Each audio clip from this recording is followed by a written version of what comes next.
Alright, everyone. Good morning. Never mind, good afternoon. God damn it.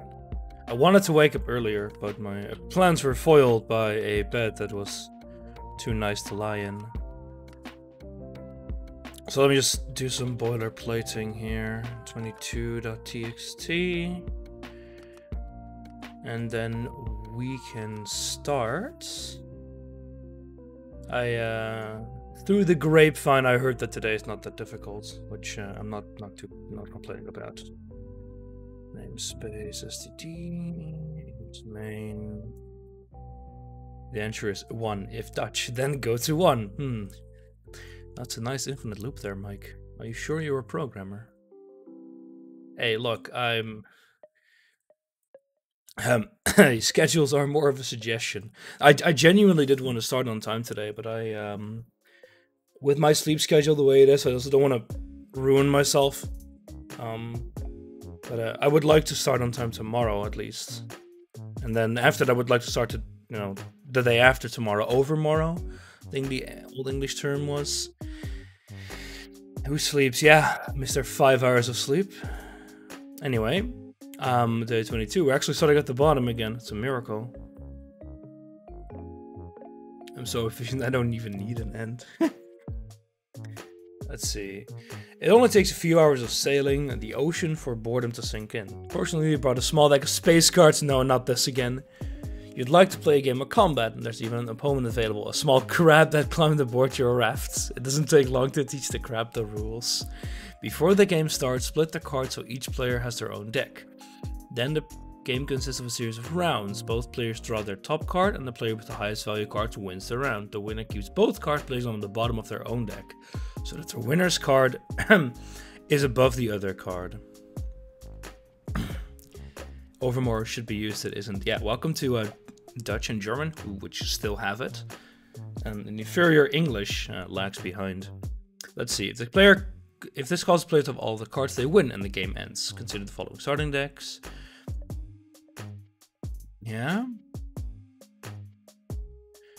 You can calculate the winning score. The bottom card on the deck is worth the value of card multiplied by 1, etc, etc, etc. Yeah, top cards multiplied by 10. Huh. Interesting. So this is a fairly... This seems something that's very iterative, and this is very fast in C++. Such a nifty word can say, yeah, the day after tomorrow in one word. I mean, the English used to have it, they just don't anymore. So, we'll have two vector ints. It's called player 1 and vector int player 2.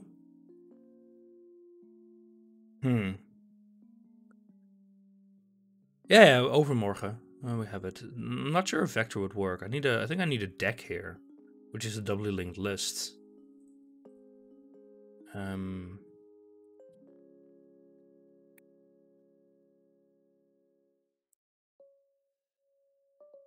Yeah, I think I'll need a deck.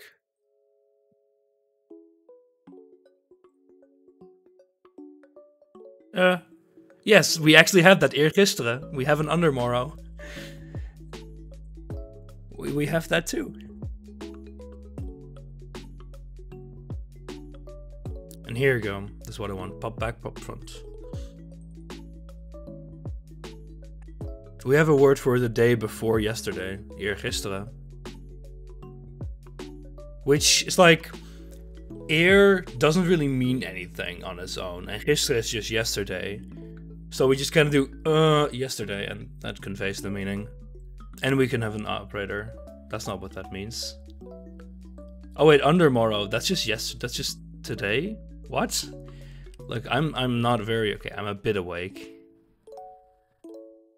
Yeah, so we want a deck. And I want like pop front.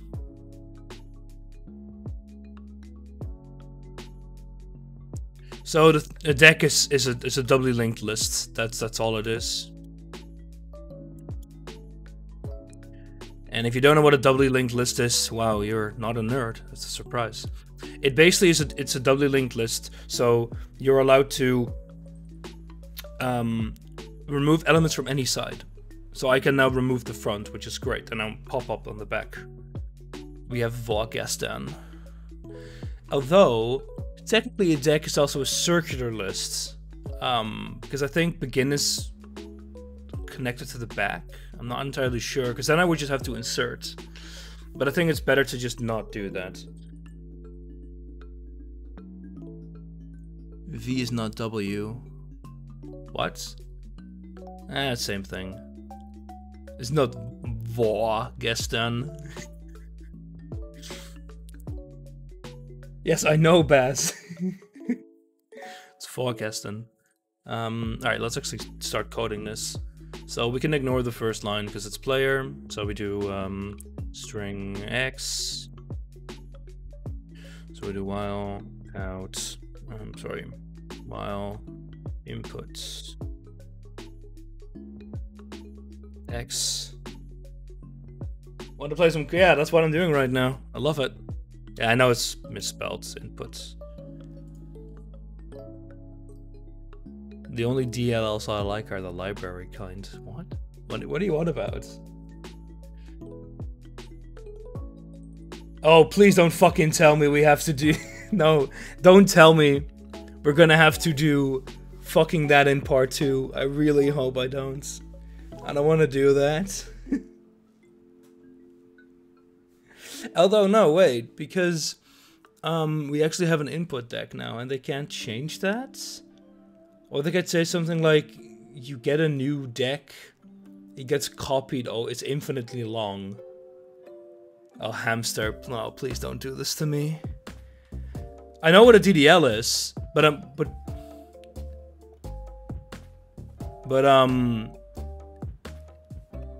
why would you, why is it relevant at all? Alright, so the first one we discard.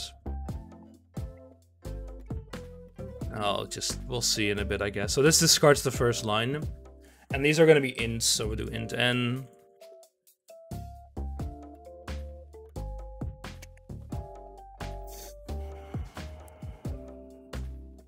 Actually, I could just do 1, 2, 3, 4, 5. Just do it 5 times. You said double linked list DLL.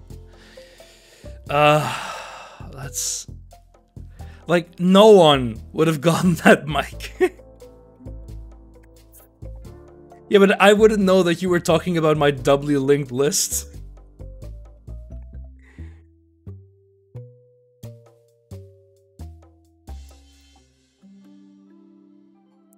Let's see.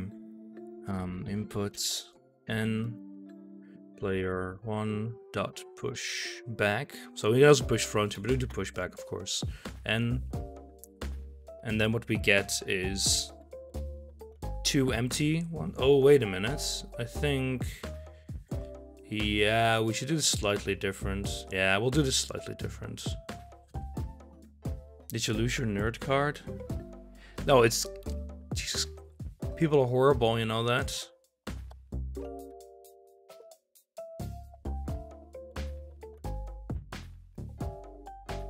Need to do this slightly different.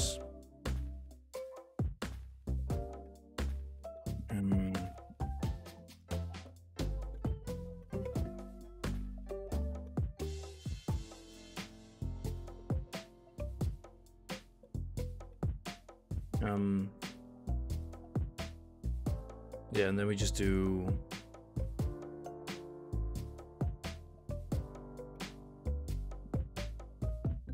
string to int x, and this will be like let's see, yeah, if line.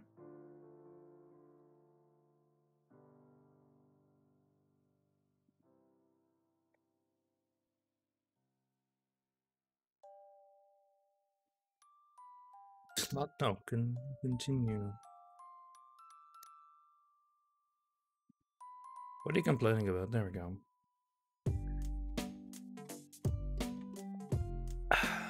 Alright, and then we basically do, if it's, we just need to find out player 1, and we know that, so we just do bool player 2. Look, I just don't want to believe. That's what I'm saying. Just don't. I don't want that. I mean, even a number. Well, and we just do p2 equals p2. If it's already p2, we do false. Otherwise, it's true. This flips it around. So now I can just do if p2, not p2, else.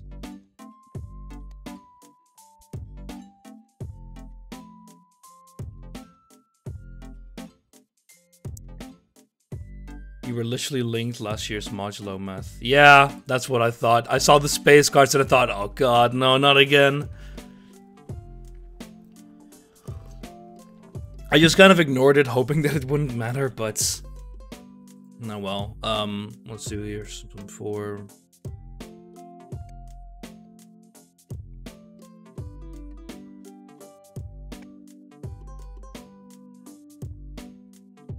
This is just some quick seeing if I did it correctly. This will just print them all in sequence, so don't worry, it'll look horrible. Yeah, debug mode, please.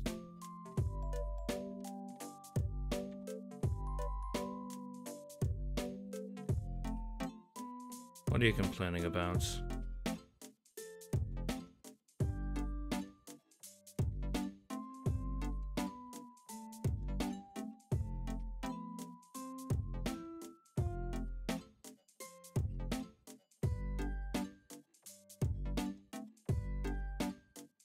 Oh, I just need to put in the debug mode and they'll tell me. Oh, I know. It's already main is already defined. There we go.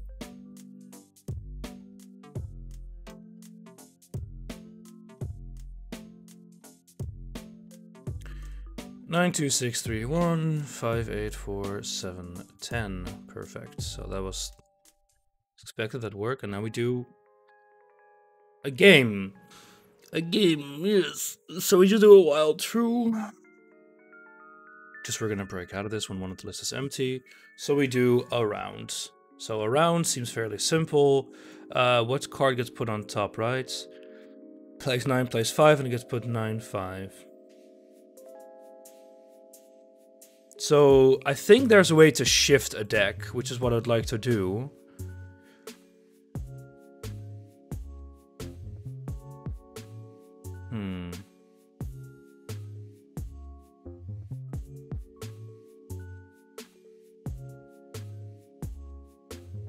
Sure, you can die when Nitro finishes a full Bob's modded Factio MP with you. Oh god, that's never gonna happen. I think there's a way to swap. Sorry, to shift. CPP shift deck. CPP shift deck.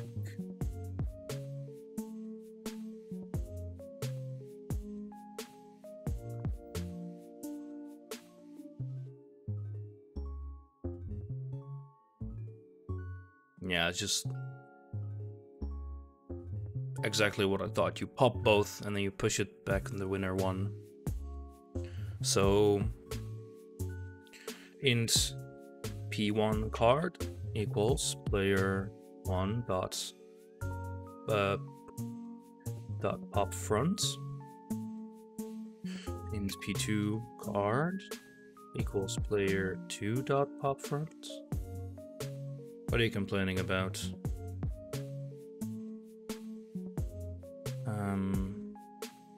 Oh, does popfront not return the value?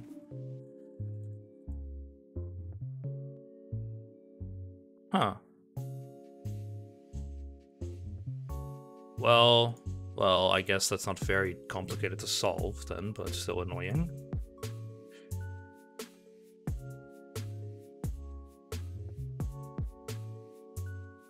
Because we just do player 1 1 0 player 1 0.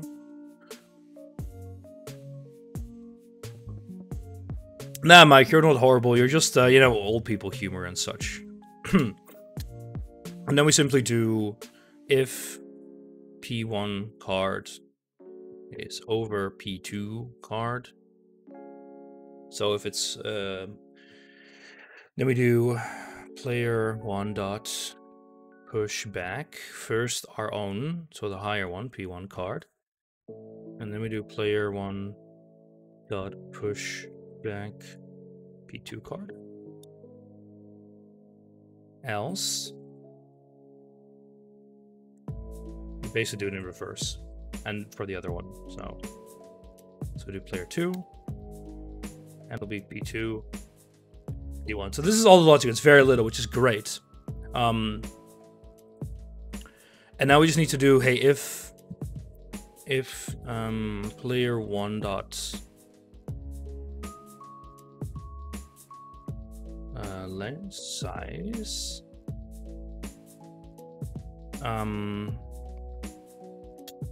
equals 0, or player 2 dot size equals 0. Yeah. Then we break.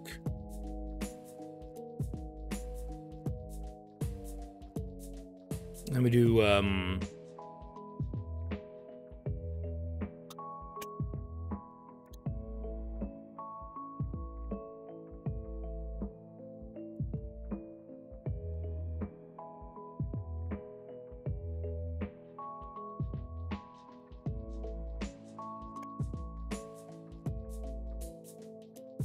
I should probably remove this at the end, but not well. And then I simply do the score thing, which is where we, yeah, so size, so do for int I equals 0, I is less than player, well, winner dot size, I plus plus, yeah, there we go, int answer. It's kids on the new blog. No, something else. Codename Kids Next Door Operation Video Game. That's it.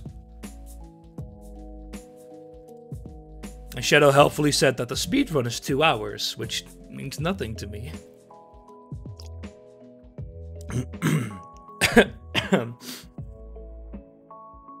You poor boy. What do you mean, poor boy?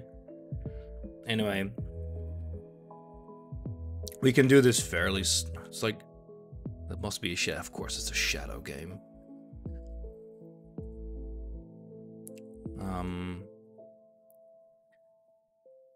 And then we just need to do this one, which is going to be answer plus equals winner of I times winner dot size minus I.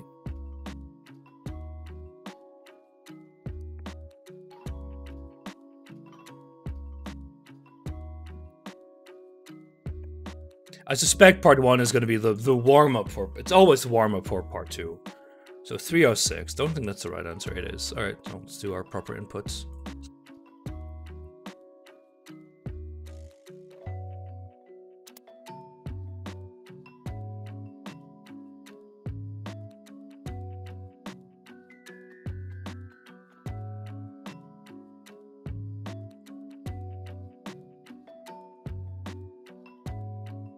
You lost to the small crab. Fortunately, crabs aren't very good at recursion. To defend your honor as a raft captain, you challenge the small crab to a game of recursive combat. So you have the same starting decks. It consists of a series of rounds with few changes. Before either player deals a card, if there was a previous round in which this game that had the exact same cards in the same order in the same player's decks, the game instantly ends in a win for player 1. Wait. Before either player deals a card, if there was a previous round in this game with exactly the same cards in the same order, you win. Otherwise, this round's card must be in a new configuration, which makes sense. The players begin the rounds by each drawing their top card. If they have at least as many cards remaining as the value, the winner of the round is determined by playing a new game recursive combat. Otherwise, at least one player must not have enough cards in their deck left to recurse. The winner of the round is the player with the higher value card. This is advent of reading comprehension, that's for sure. As in regular combat, the winner of the round, even if they won by winning a sub-game, takes the 2 cards dealt at the beginning of the round and places them at the bottom of their own deck. Again, so that the winner's card is above the other card. Yeah, note that the winner's card might be lower valued if they won the round. So I'll need to determine the winner a little bit different, which is fine. If collecting cards by winning round causes player to have all of the cards, they win and the game ends.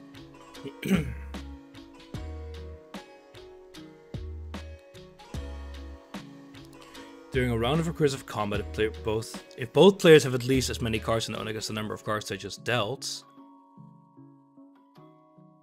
the winner of the round is determined by recursing it to a sub-game of recursive combat. Jesus Christ, it is extremely reading heavy. For example, player 1 draws a 3 card and player 2 draws a 7 card. This would occur if at least 3 and player 2 has at least 7. If at least as many. You're going to a sub-game.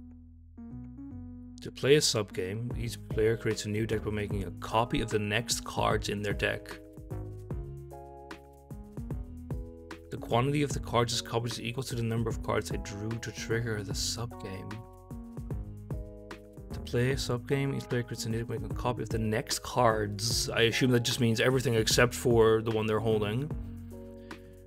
Yeah, that makes sense, of course. During this sub-game, the game that is triggered is the hold on and completely unaffected. Wait. No cards removed from player's deck to form the sub-game. Yeah, the next 3 cards. Okay, so it makes a copy of the next n elements.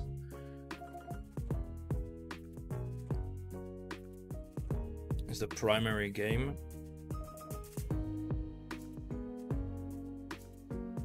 Oh god. Wins 1 round, yeah, so you have to win.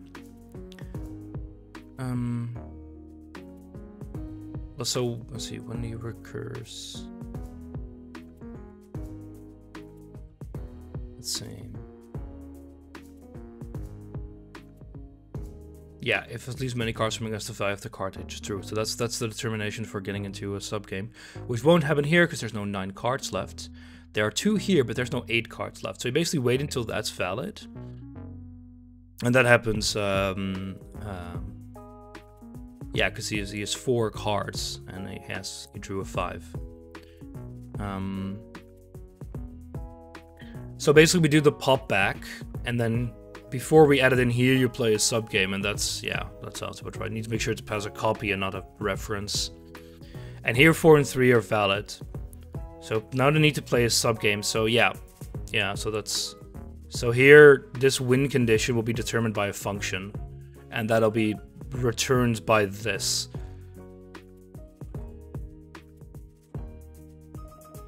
And then you play the sub-game with the sub-deck, yeah.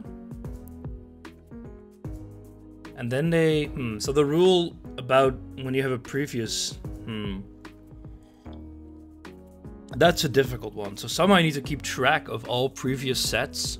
So I might want to hash that. Yeah, I think that's probably a good idea. And just keep a hash of the game, and then return the value of that win or loss round. Or I think there's like a win condition for that. So that's not very complicated. Just have to write a custom hasher for that. But we did it before, it'll be easy to adapt.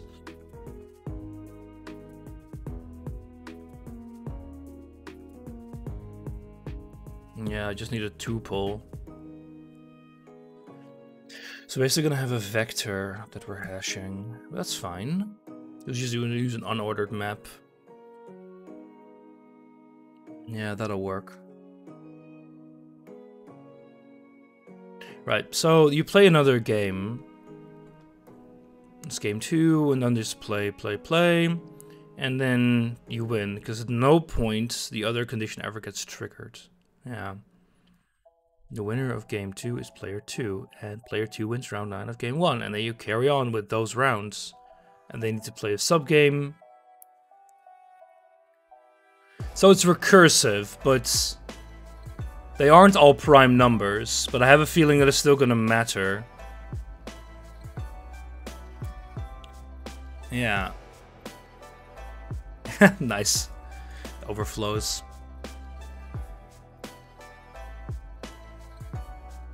Okay, so now we need to do recursive combats. So we have to implement these 3 rules, especially this one will be annoying, which is probably good to have as a test. Because I think that... Oh, that's very annoying. What's the completion time for today? For the first 100 people? I can't imagine it's super fast, because this is a complicated rule to implement.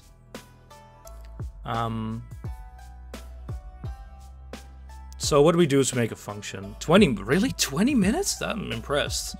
So a boolean, which basically is one of play a game, kids.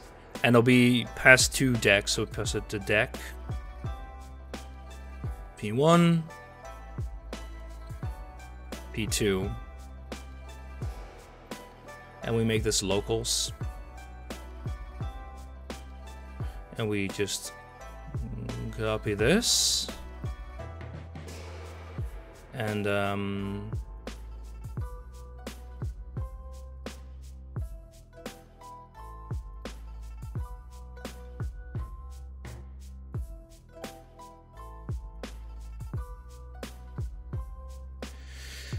let's see.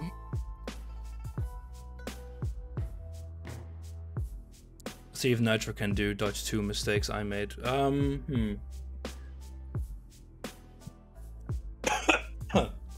We'll have to see. And then we need to return... God, so there's a few win conditions which you'll need to implement, which is going to be annoying.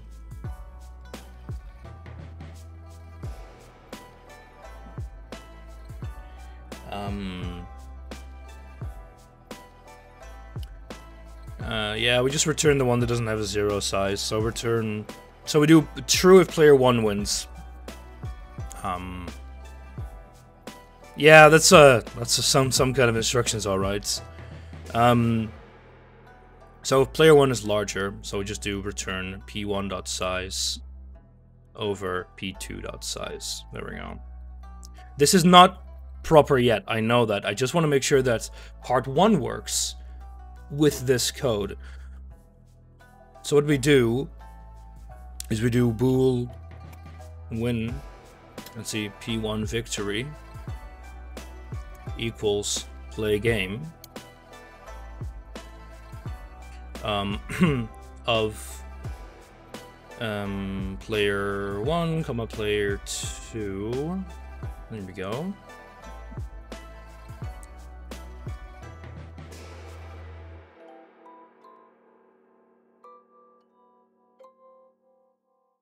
Is it insert mode? No. Pick up some art. Yeah, sure, have fun. So now we should get the exact same answer, which was, I don't know, 4 digits, something. I'll figure it out. You starting? What?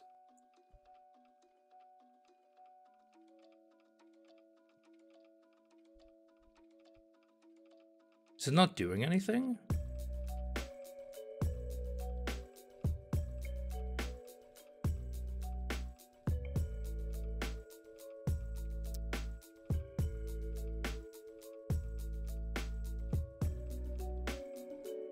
Oh, I know why. It of course you need to pass a reference here. Oh, I am doing this. So here we need to actually pass a reference.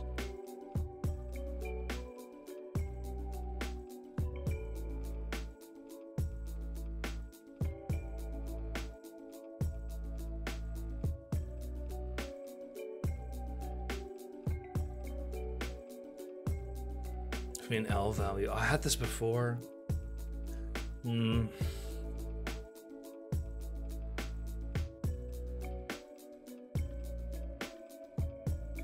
I don't remember how that exactly worked.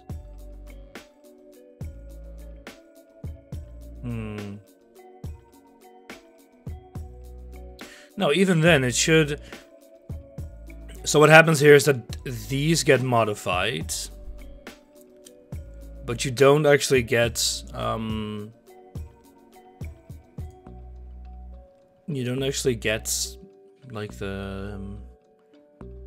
whatchamacallit. You don't actually get these back, so these, it passes a copy, and I wanted to pass a reference. And I thought it was an AND to do there, but I guess it doesn't want to see that. Yeah, and then I can do, oh yeah, pass the AND, which is a reference, but it complains about...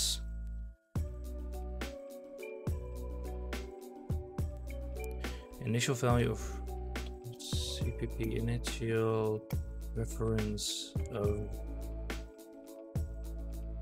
non-const. I think it like passes begin or something.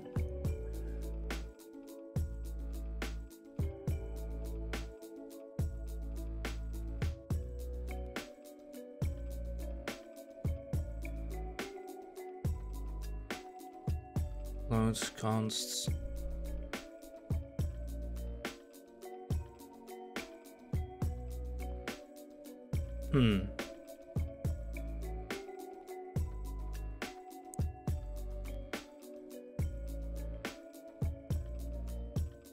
Maybe I should use a pointer instead of a reference?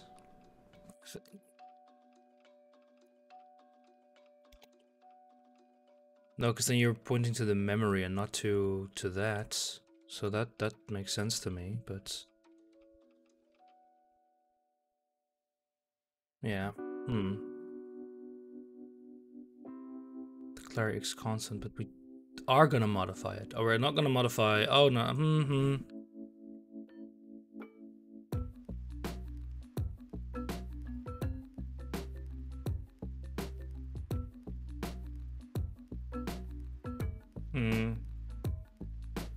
I think it's complaining that you can't modify a const, but I thought you just couldn't modify the where it points to.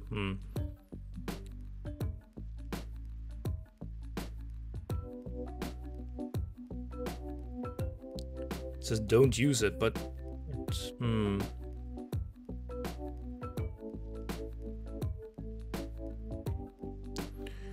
kind of used to everything being passed being a reference and not a copy, but this is a bit strange.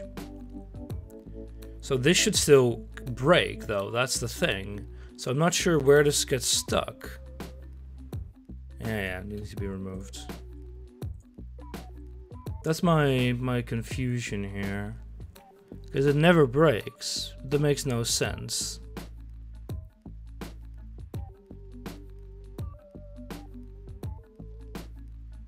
Help me, step nitro. Jesus Christ. The fuck's wrong? God damn it, hamster. That's a bit weird. Did I... oh yeah, well that's wrong. There we go. That would explain that.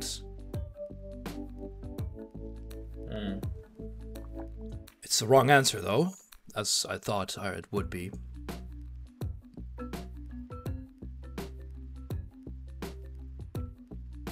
Ah, well, we can fix this sort of by doing,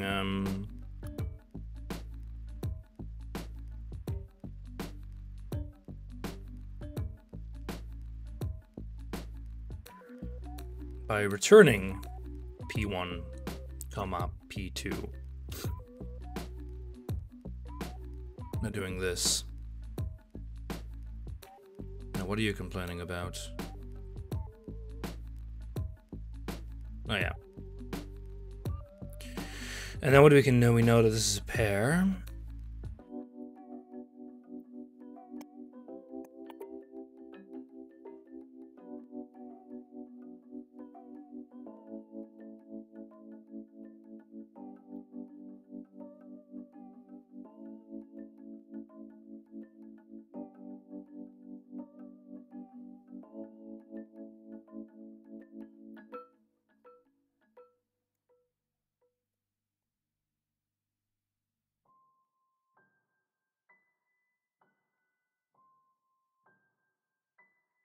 Hmm?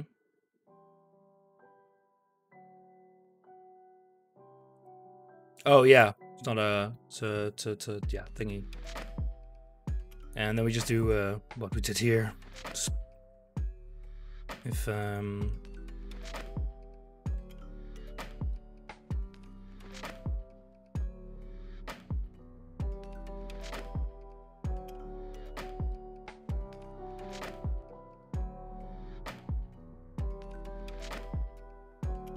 player 1 dot size, player 2 dot size.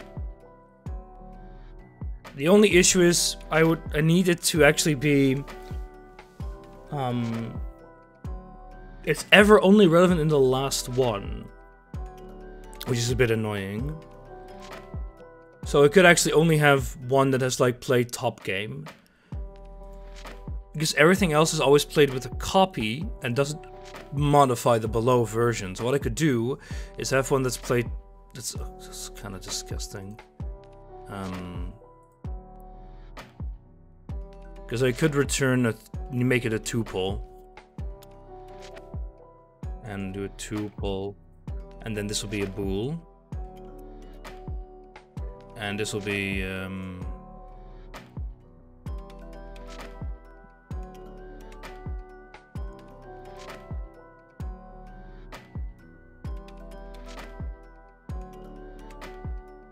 we go.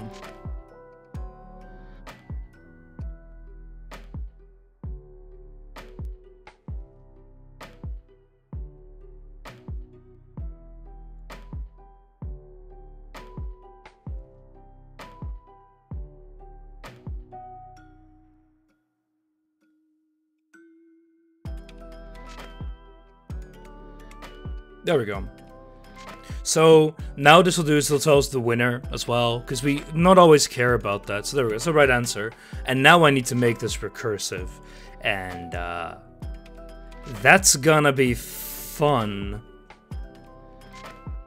Oh boy. Okay, so first the rule for are we going to go into a recursive game? So if p1.size so if p1.card p1.card is over or equal to p1.size, and p2.card is over or equal to p2.size, then we play a recursive game. Else, the winner is determined by that. So we do a bool winner equals, no, it doesn't matter what it is actually. Else, oh, this always means if P1 wins. So then we do winner equals this, if winner. And otherwise we do winner equals play gets to play a game. Play game of P1, P2.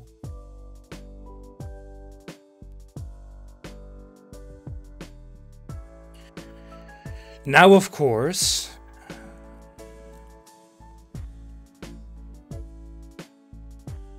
well, that's always fine, because this is immediately here. The winner starts with the higher value card, and that's done here.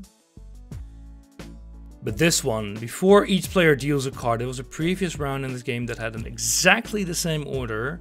The game instantly ends in a win for player 1. Previous rounds for other games are not considered. So only for this game. So every single game will get a set of hashes. So what we do is we have two lists of numbers, and the order in which these will be needs to be unique. So what I do is I basically do a get hash, and I make a set of well, it'll be large ins, I guess. Let's make it a long of hashes. And then what I do is before we deal a card, So this is basically the deal card block. And then what we do is we first check if it's in there. So we get a long hash equals a function. And then we do if hashes dot find hash does not equal hashes dot ends. So if it's not found, we then add it. So we do hashes dot insert hash. It's ironic because it will hash the hash. Don't think about it. It's because we need something. Like I could make a custom hash set, I think, with a hash function, but it's the same. Else we return true. We just return p1, p2, true. Because then it was a victory for player 1. And this takes care of that rule. Now we just need to get a hasher function here. So we just do a long hasher, which is p1. It's like the same here. And then see a long results or hash equals 0. Return hash. And then we do well this. And now I just go back to what day was it that I had the hashing function at? Here we go. This is my hashing function. I'll not be exactly using this, so don't worry.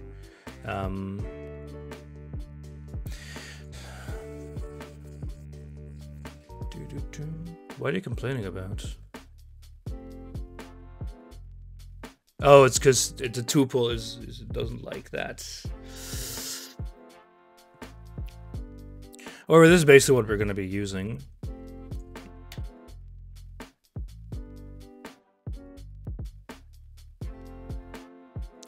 And in this case, we'll have... I'll make it H just to make it be slightly easier. I'm not sure I need to make it a size T. I think I do. So let's just do that. Just make it size T. Fairly easy. There we go. And now what we do is we do for int I equals 0. I is less than p1.size. I plus plus. And then I just do yoink. And then we do p1 I, and then we just copy this, and then it'll be p2. And this should create a unique hash based on the numbers in this set. So this will be our hash. This is taken from Boost, by the way. I didn't think of this myself. That's the other one. This is the one. Go away.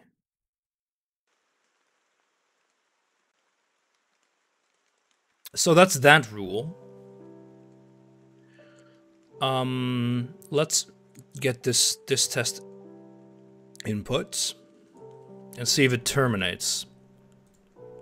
Go away. Because that's basically the first question. Does it terminate? Yes or no?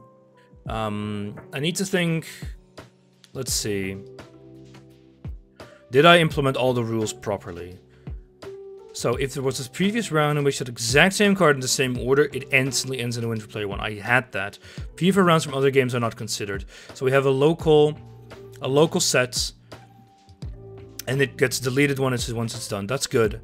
Otherwise, it must be in a new configuration. They draw the top card of normal.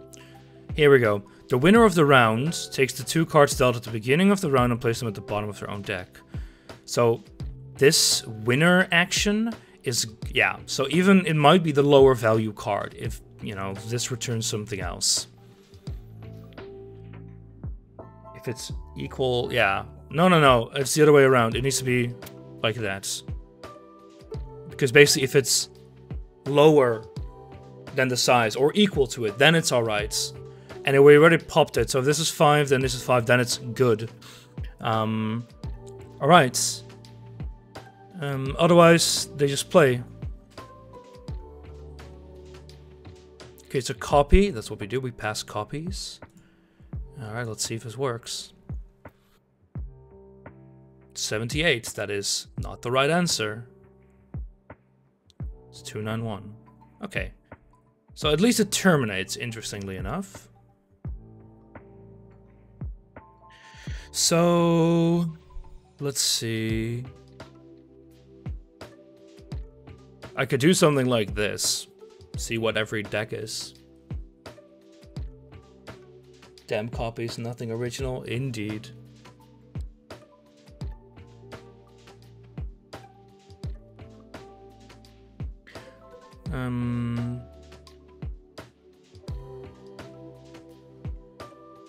Let's see. So what I could do is just to do an count I here, and it'll tell me which round we're in. So let's do that. Int I equals 0. Also see when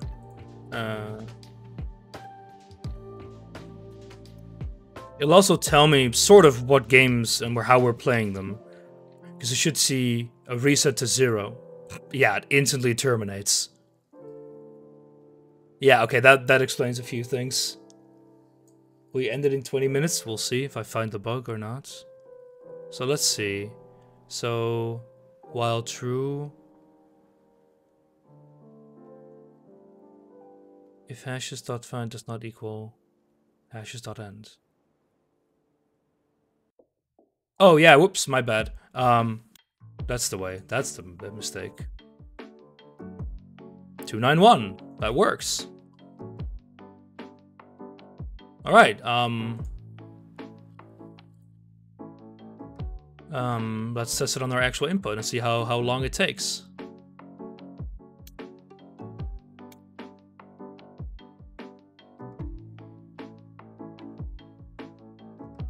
Yeah, this is gonna take forever, isn't it?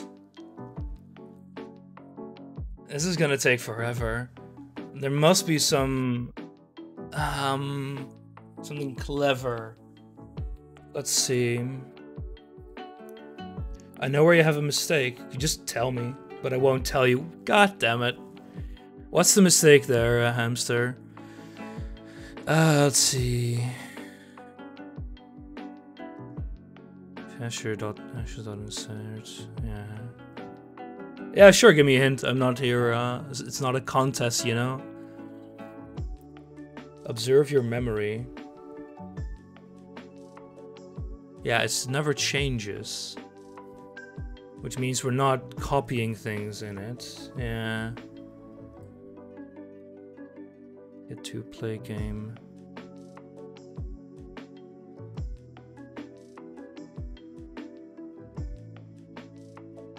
That's strange. Because we are passing a copy here of the already with the first card removed.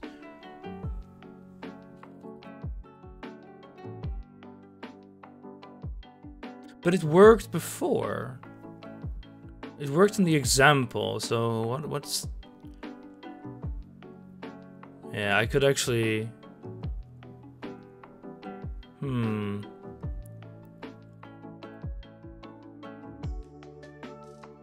Maybe I'll need a more precise hint, because I'm not entirely sure.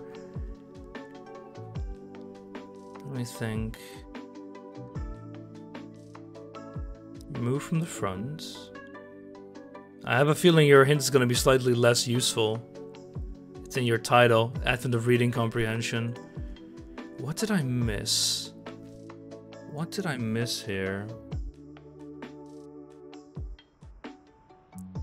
If both players release many cards, yep. The winner of the round is determined by recursing into a sub-game of recursive combat. If player 1 draws a 3 card, yeah. Okay, it's a copy. I do that. Their deck would be the next 3 copies. Oh, the next 3 cards in their deck. Ah, I see. Okay, yeah, that would explain it. It's a bit cruel. Let's see, CPP. I need to get a range in a deck. How do I do that properly?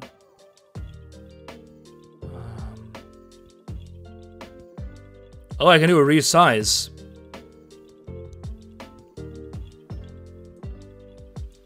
There we go.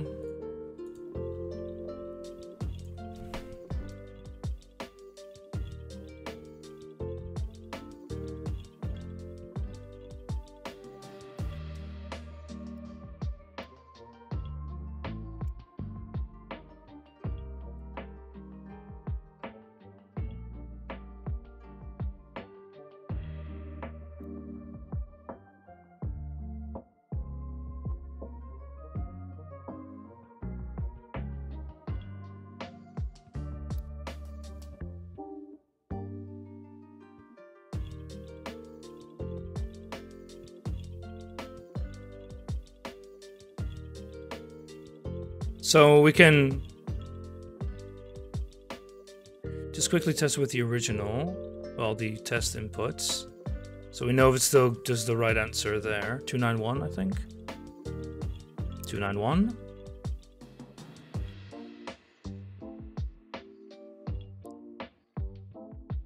And let's see.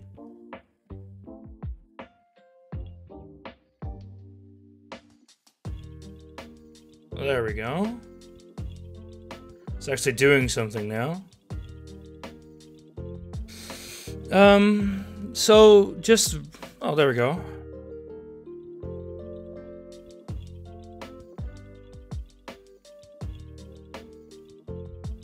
Too high. Huh.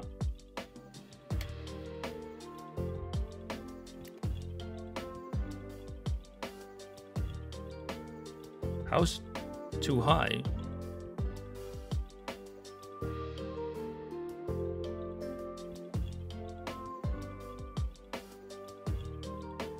Yeah, 34385. You can try my input. Yeah, I would like to do that. You can tell me, of course, too high. A. I think. Let's see. The top level game should only ever exit with this condition, which is fine because it'll yeah. Wait, does this only work in a sub-game? Maybe that's it? That it only uses that rule? No, in this game. It never specifies it has to be in this game, yeah.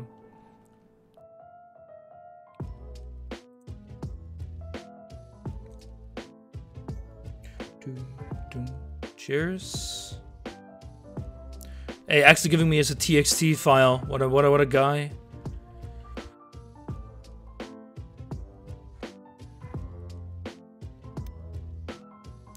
T31596. No. You do it right. I think Hamster posts this as like a raw byte file, which is a TXT file, but it doesn't recognize it as it. So I have to like manually say open with Notepad++, which is not difficult. It's just annoying.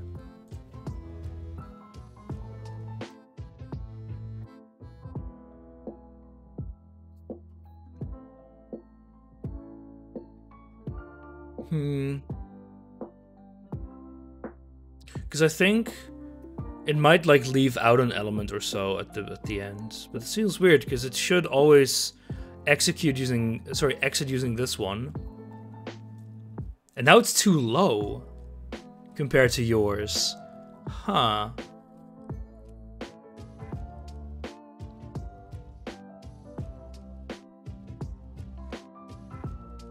What?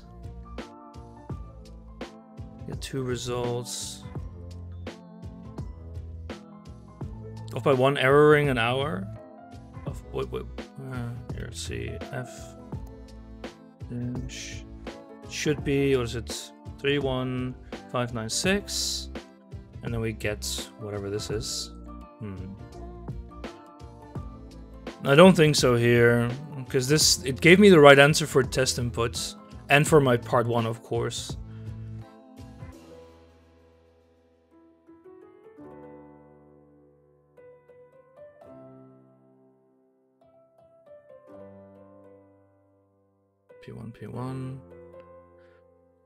P1.resize. Is that done correctly? Let me check. The thing is, we know it works right in the test game, so there's not much use there to go try that more often. Let's see. The winner of the round will be the lower. It might be lower value, that's fine. Otherwise, this round's card must be in a new configuration.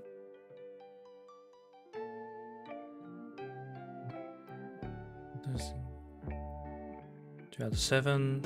So at least 7. Not counting the, yeah, that's fine, because I do pop front, so this removes these front cards. So this will be the 3 and 7, and then you pass along. So this already removed the first cards. There'll be copies of the next 3 cards in their deck, and that should be, yeah. And I assume resize.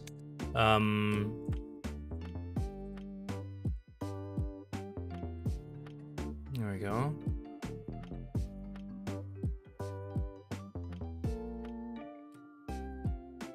And is greater than the current container, so reduced to its first n elements, removing those beyond and destroying them. Because that might be it, that this is somehow a reference, I'm not entirely sure.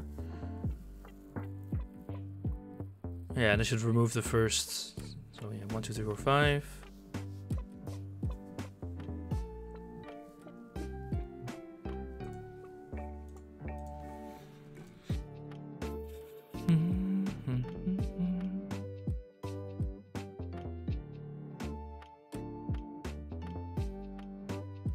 So this is a bit strange. So what's going on here?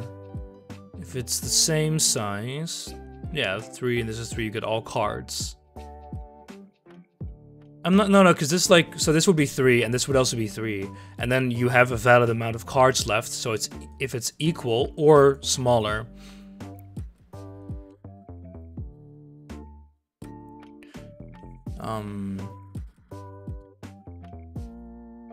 Because size isn't 0 indexed, of course. It's just an n that says it's the size in elements left.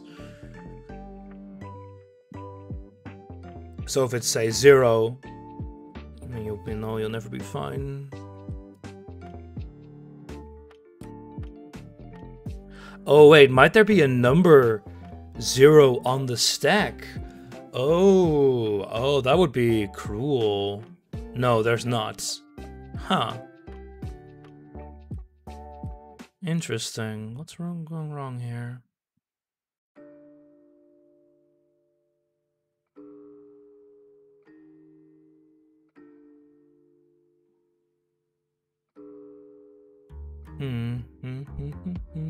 Oh, hamster has this as well. Sure, I could try it. I'm gonna be pretty sure. See, this is what I mean. It's just inputs.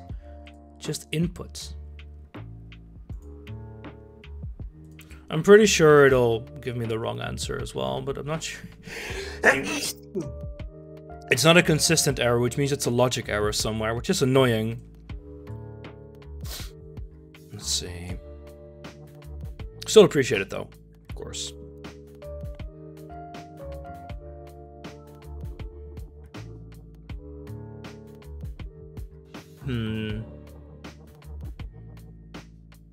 Should play a game.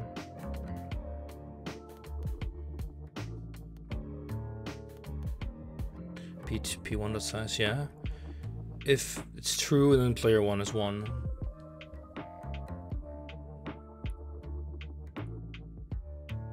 Now it's too high again.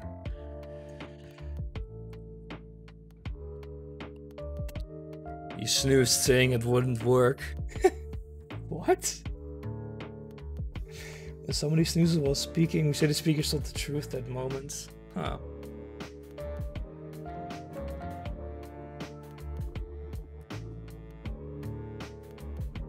Do I flip around the players? No, because we tested it at the start. This is true, because when it encounters the first player name, it then flips it to false, player 1, and then once it comes by again, he does it, yeah, so that works. It can't be, it's not an overflow, the values are much too small for that. Is it a hash collision? Because that could be it. Because if like a few numbers are yeah. Let me see. Let me make a set. Let's just do that. Make CPP sets custom hash an unordered set. How do I construct that? Unordered set. There must be a constructor. Here we go. Yeah, hasher.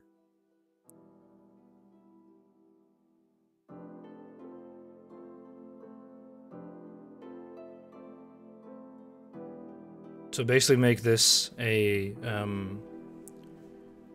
so let's see, what was it, 2014 or something that it?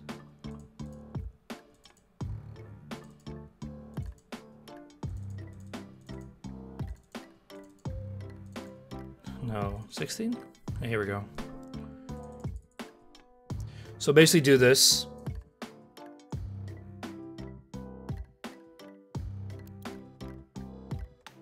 So the logic will be copied over. And this will be a constant tuple, k, as well as another const tuple, k2.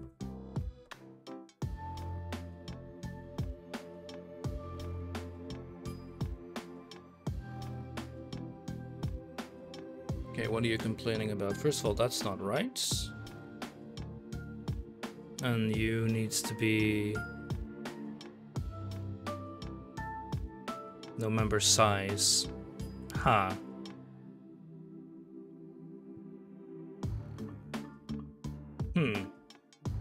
Shouldn't it matter? Because it's a tuple. Oh, yeah. So it's no, it's not going to be a tuple. It's going to be a deck.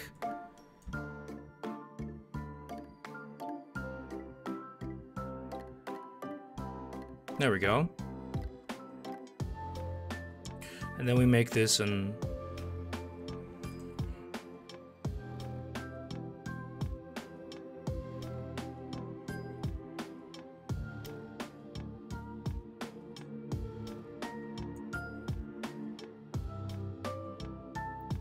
set of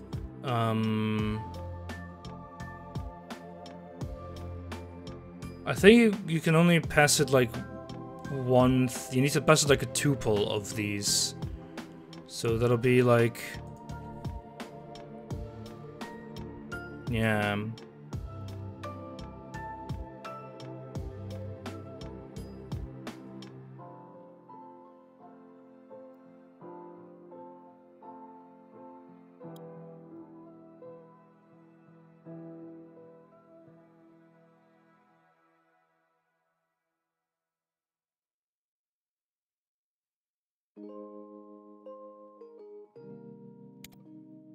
And then we'll have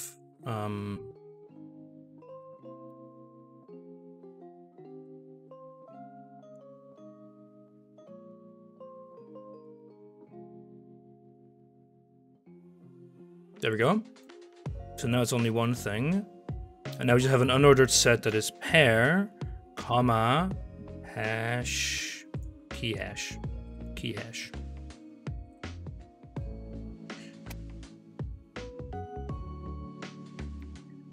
And now what we can do is just do dot find p1 comma p2, and then we insert p1 comma p2. So this is just in case there's some kind of collision here.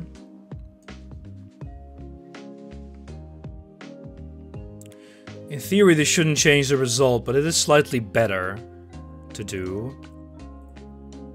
Let's see, while true, we don't need you here. Because I think it might be this rule with early termination that screws things up.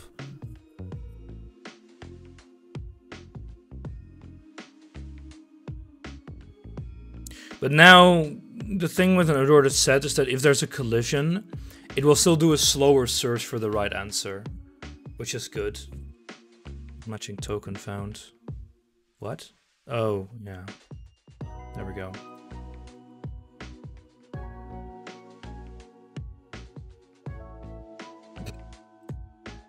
Nice. There we go.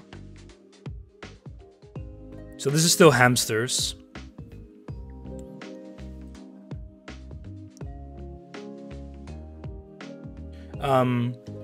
Also, a better hasher function will make your program a lot faster.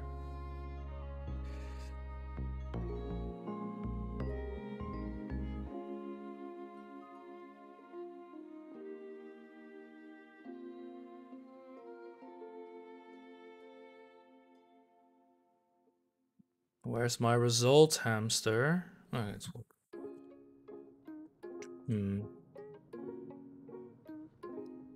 Don't have any hash, still don't have. No, the thing is, I'm not using. I think I broke something.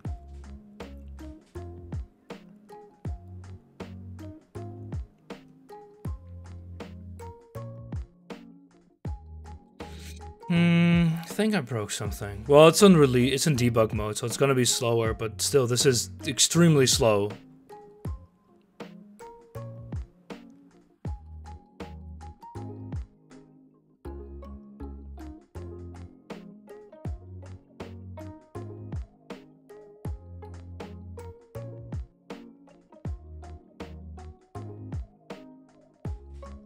Why is it so slow?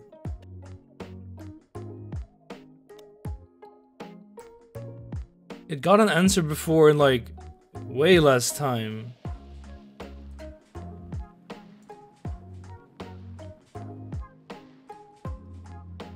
Am I using this constructor correct? Size type.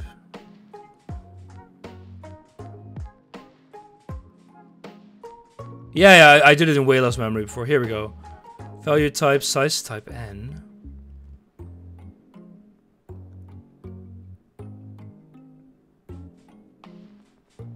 Here we go. Unordered set. Size of 0. Oh, I think that's might be what's going on. Something's going wrong here? No, but that shouldn't... Like, this should be fine, yeah. Oh. Yeah, it's a type specifier. Yeah, type n, size, type n. Unordered set, string, yeah.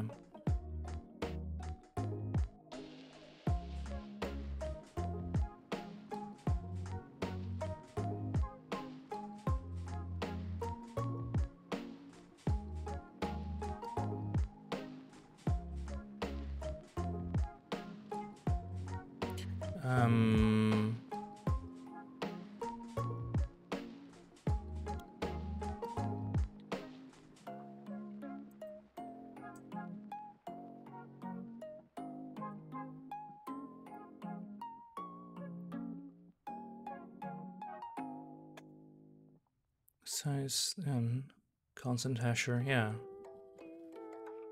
Huh.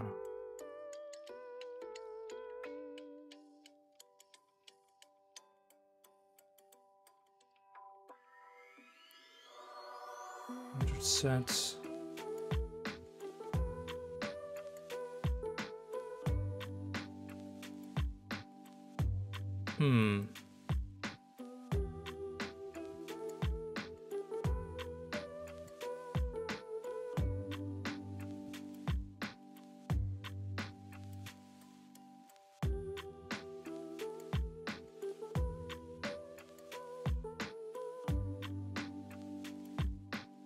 Special must have class type, yeah. I'm not entirely sure how this works.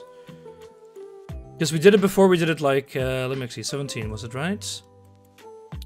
Tuple bool key hash, so it's type A, type B key hash. And of course the set only has one type, which is my pair, and then something to hash them by, which is the hash, which takes the pair.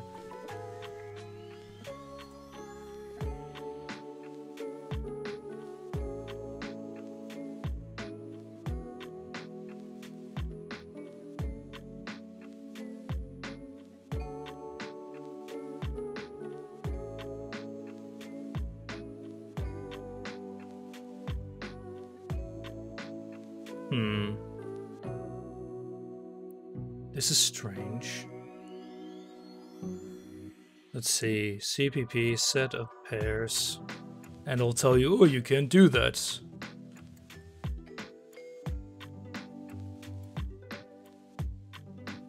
Oh wait, you can do that? But I assume it just does pairs of ints, right? Yeah, it just does pairs of ints, not pairs of decks. CPP set of vectors. So now it should complain, oh, you can't do that. Wait, you can do that? So I don't even need this? Oh. Really? No, I see now it complains about, oh, you don't have a hasher there.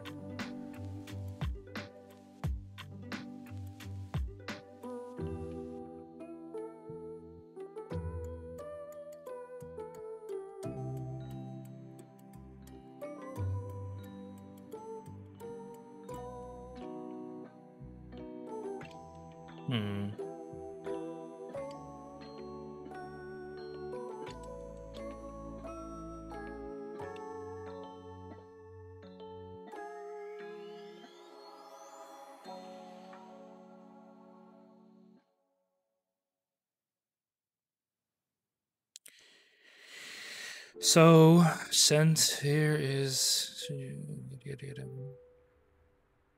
Oh yeah, that's an int set.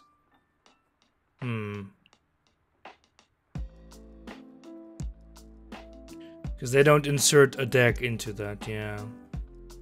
Damn it.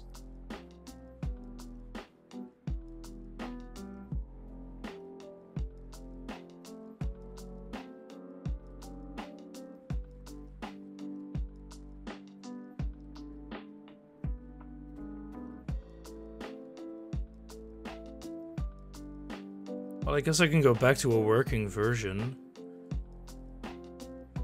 But I don't want to, because this is way... this is frustrating. Alright, fine. Let's go back to the working version. Which was here. Now it should work again. I'm very unsure why this would be so slow. In theory, we're doing the same though, so... not that bad, I guess.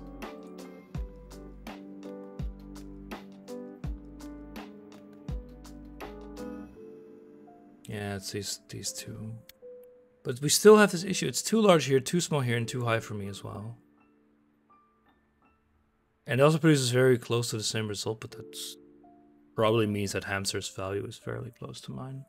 I think it just terminates in a poor way somewhere. Like one spot, it doesn't pass the right, because we never pass cards back, right? Because whenever you play a sub game, it says 4-3, and hey, winner is 4-3, so you get 3-4 because player 2 won. So you do it reverse order.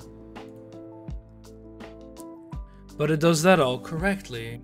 Oh, we already had the right answer. Sorry, the answer stored. Sometimes you have to press space there. But I'm just so unsure. Because How did you guys store the previously played games? Because I could, in theory, create a giant list of numbers and just put it in as a tuple.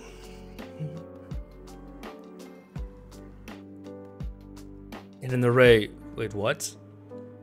I mean, isn't that immensely inefficient?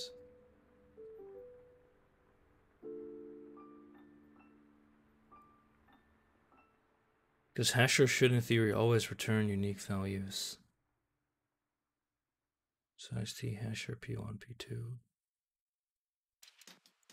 P2. Is the resizing working? My first mistake was having deck 1 equal deck 2. Wait, what? You copy it? Wait. Come on. Anyway, no matter staring at the wrong answer.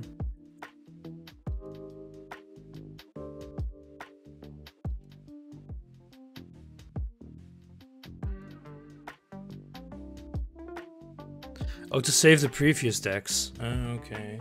Yeah, that's not an issue here, because whenever we do an iterative, it always passes a copy.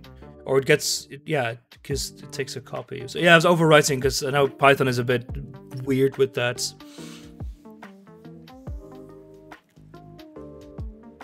I assume that this resizing and copying is working proper.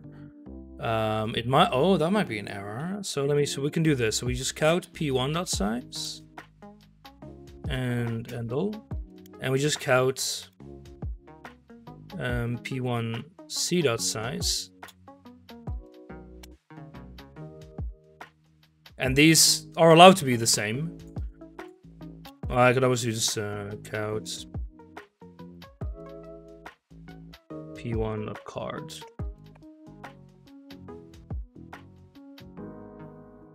It'll make it a lot slower, because it'll have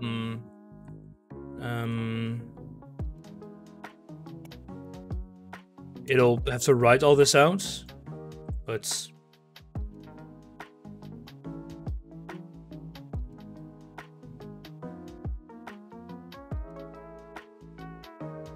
let's see. 24, 21, 21, 24, 22, 22, 21, 10, 10, 20, 15, 15. Yeah, so it never modifies the original size, which is good. 10, 8, 8, 13, 30, yeah. 12, 12, 9, 6, 6. 25, 25, 25. See, that works as well. 16, 14, 14. 12, 12, 12, 6. Yeah, so the last two numbers must be always the same. 5, 5, 2, 2, 2, yeah. So that seems to always be working fine, even when it's like ones. 6, 1, 1, yeah, so you pulled the 1.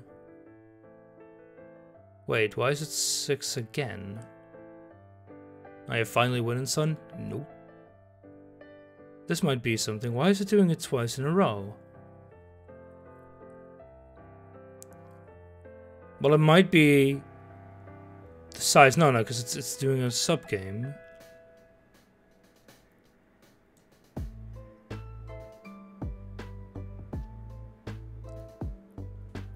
Can you win before that? I have no idea. So the pop front should delete that element.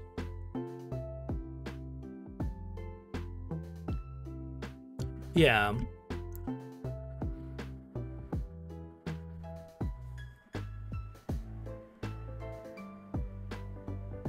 Are there 2 6s in here? No, because they must make sure you never get the same card twice.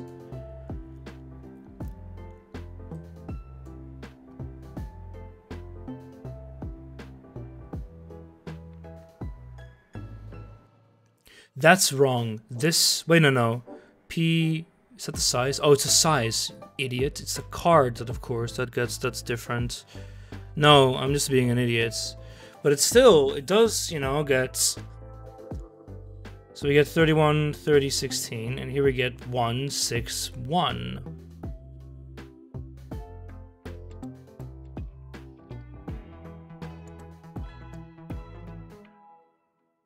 And the only way that would work...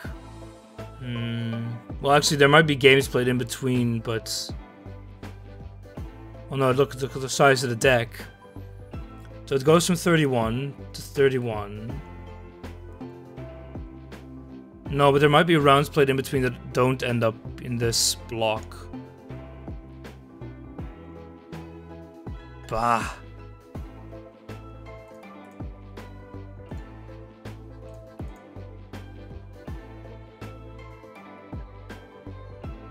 It's so frustrating because it's not easy to debug when your test input is right.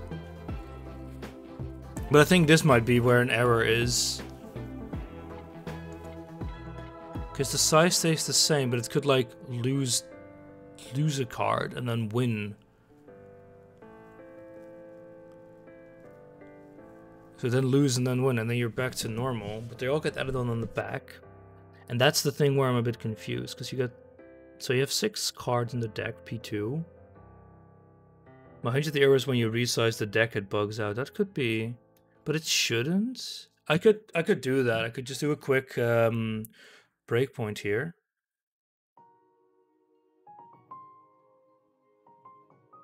There we go.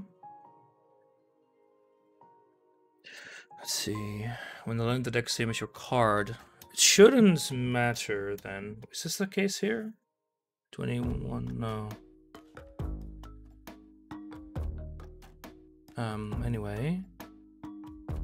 Let's see, so it could be, you could be true, right though. Nice, so 59, 45. Wait.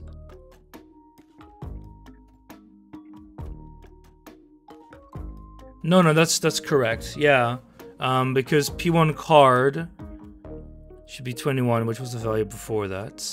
2150, yeah.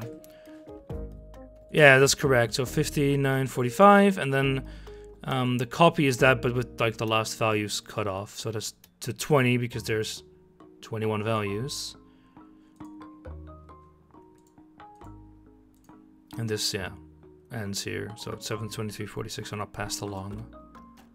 22, yeah, that should be here. Oh, there's no enter here? That shouldn't matter. Oh.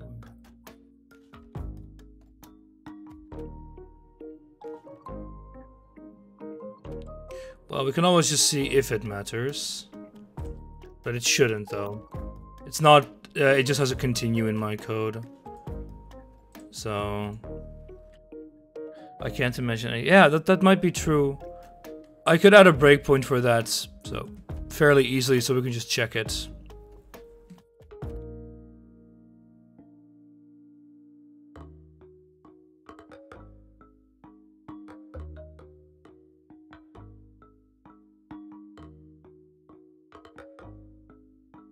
Are you gonna give me my results?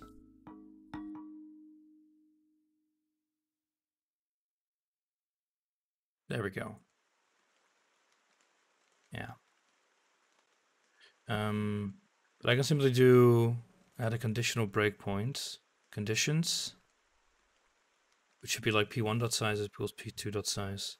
No, like p1 dot so p2 dot like p1 card equals p1.size. I don't think I'm allowed to do this here, but we'll see if it's.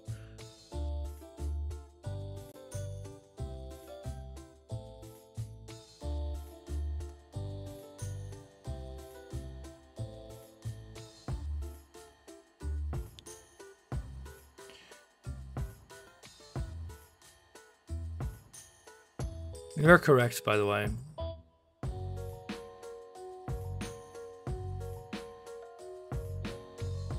We also need to actually put it into a variable. No, it always will get set to that, you know? No, it actually needs to be this. Because P1C is resized to that.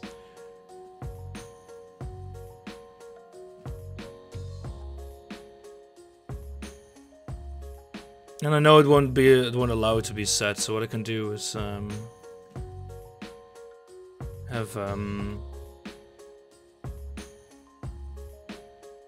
P1 is original, yes, it's not resized yet.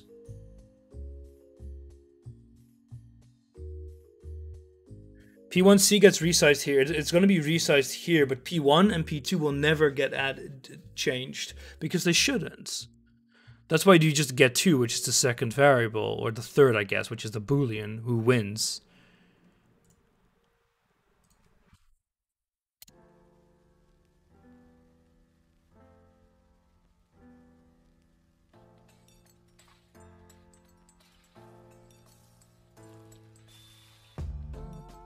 There we go. So, yeah. So P1 and P2 size are equal. So this starts at 30, 12, 40, 50. 30, 12, 40, 50. That works all fine. I is 0 because we ignored that. But P1, yeah, The P1 card is 25, which is the value we just took off the stack. Yeah.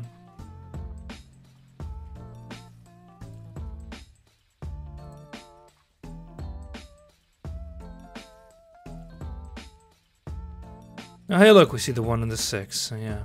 Yeah, I'm very unsure where the error is. Yeah, I don't know either.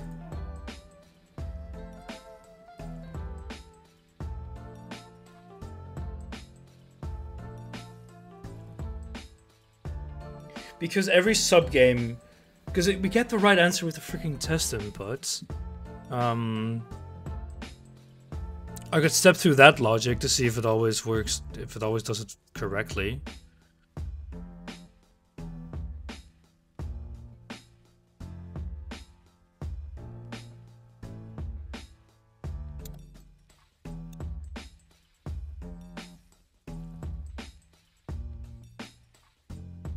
One.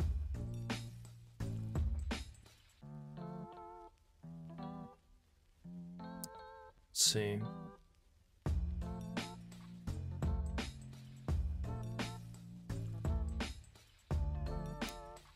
Yeah, 4, 4, 3, 3, 3. Yeah, 4, 4, 4, 4. Size 3, 3. Yeah.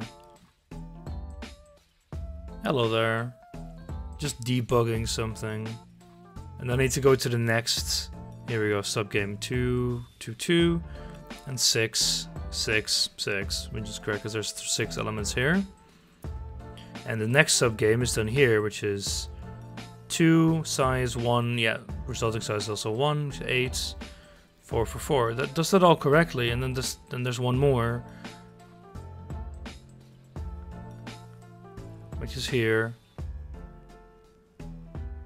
Wait, what?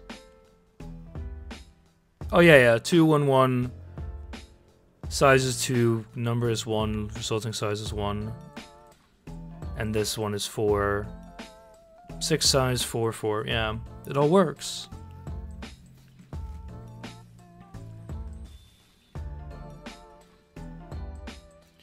But why does it not work for the exam, for everything else?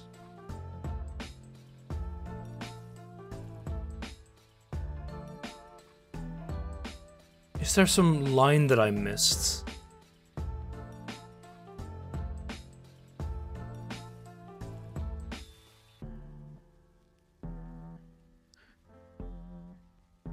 Just a quick check. We do know that player 2 wins, right?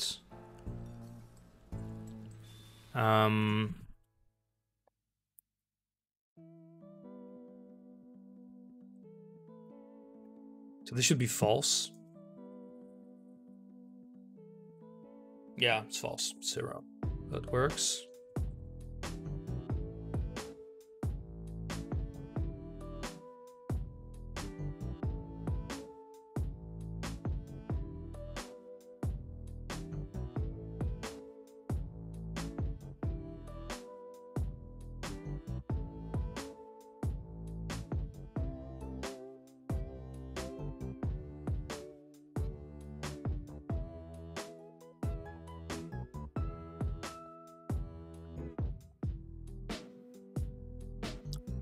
Get to play game P1C, P2C, right? P1, P2. Yeah, that's a copy of their smaller decks. And then we make a new set of hashes. Then we make the hash. We see if it's already in there.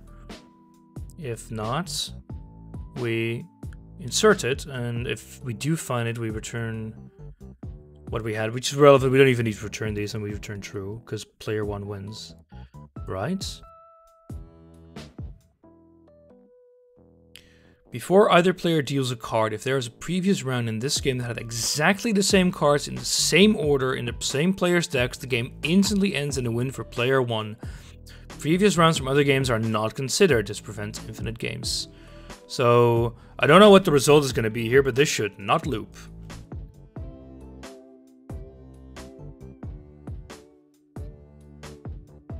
$105. Don't know what the result is, but it sounds about right.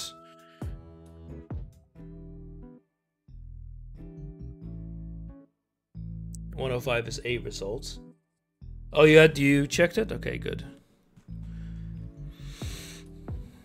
But it doesn't infinitely loop, and that's more of the question there. So that works proper.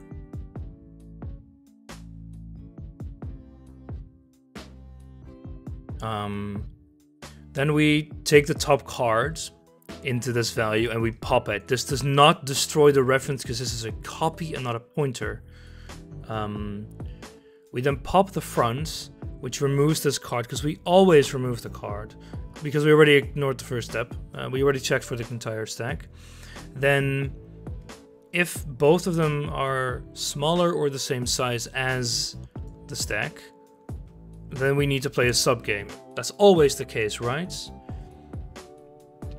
If both players have at least as many cards remaining in the deck as the value of the card they just drew, the winner of the round is determined by a new game of recursive combat. Okay. So we do that. We resize it to that size, because you need to... yeah. No cards removed from the original player's decks. Yeah. Their deck in the sub-game would be copies, which is what we do here. We make a copy, we resize it, and we pass it on to the same thing. So we get from that back a winner. And then if player 1 won, we give him his own card and then the other card, which doesn't get changed at all in the meantime. Otherwise, we do the other. And now if we pay 2 wins, so he gets his card.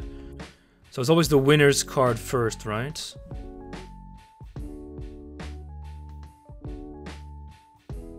The winner's card might be lower value, yeah, so it's always so that the winner's card is above the other card.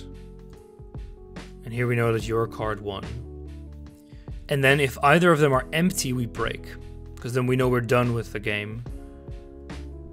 And then we return if player 1.size over player 2.size, which basically means, you know, if he has the larger deck, it's true, player 1 wins.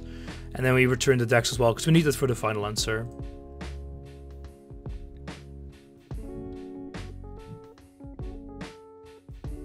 I am so unsure where an error could be.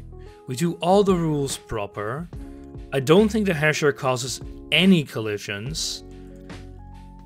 I could check when this is done. See if it's done more often than it shouldn't. But there's no easy way to, you know, the whole point of a hasher is you're not easily able to get the original setup back from that. So, but I don't think it ever gets done here. Yeah.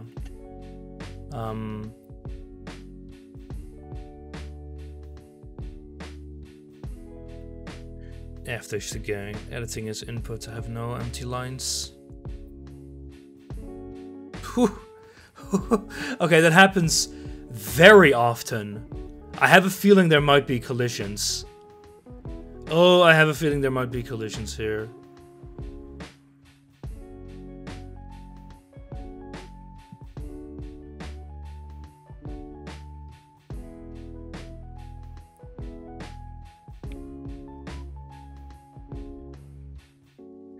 But in theory, it shouldn't do that.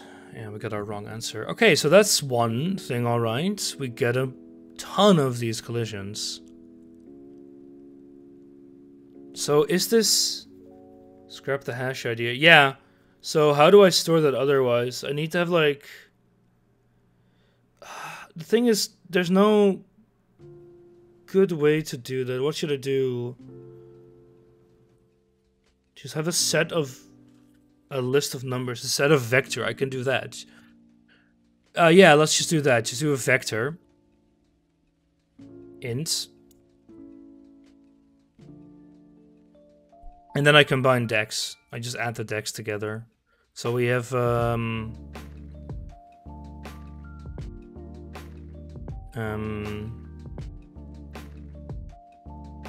So we just do... So don't care about you. Do like a, I don't know... Vector int get vect.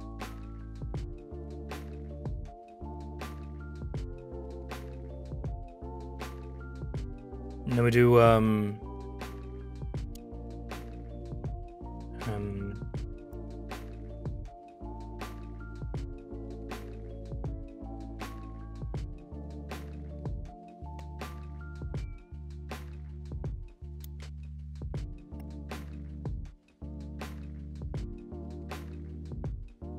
There we go. And this is just going to be combining the two. So we'll do vector int results for int I in p1 results dot pushback I.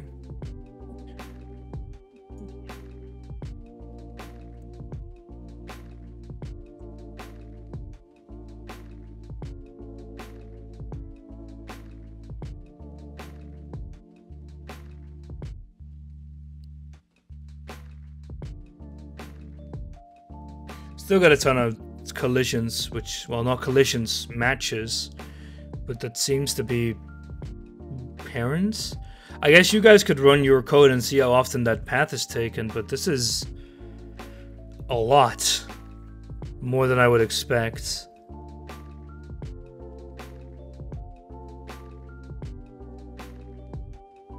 Well, we'll see if the result is different.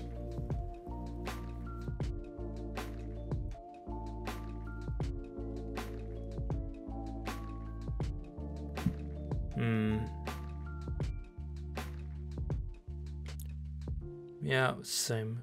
34272. 34272. So that wasn't an issue. I think it's also slower.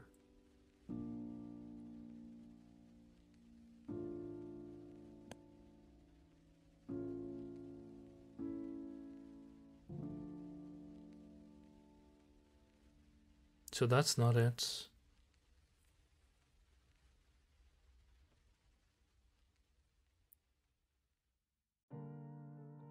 I assume there's no logic difference here either. Let's see, if hashes.find, hash.insert.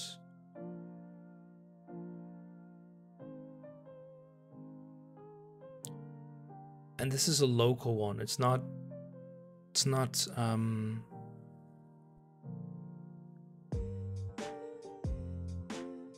changed in the subsequent runs.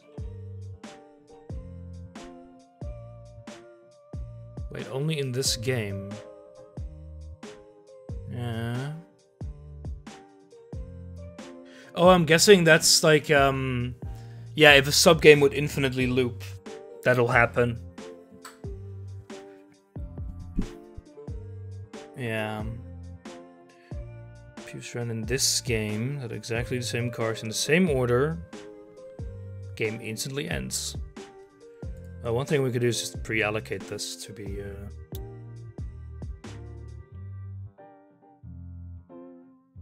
we go. Make it slightly faster. Hashes are for losers. Well, I mean... It's the same thing we do though, Hamster. It's a set of, you know, rounds. So we no longer hash it ourselves.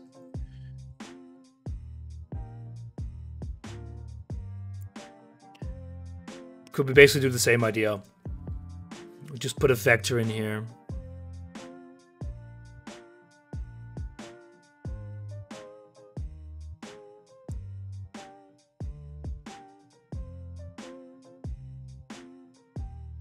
But I just don't believe this path to be taken so often.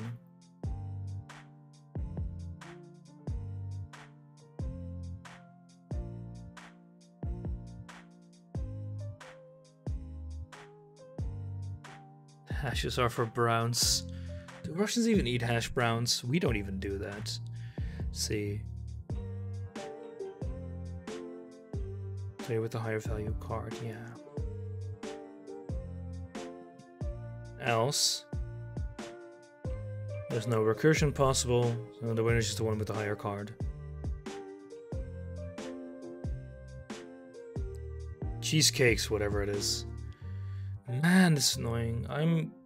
Fuck it, I'm gonna take a look at your code and see what if there's anything different. Because I can't imagine there's anything different. Yeah, so you just do a deck configuration, which is fine. You just make a... What's that even? The first config... Might that be it? No, because the first thing we do is add it in.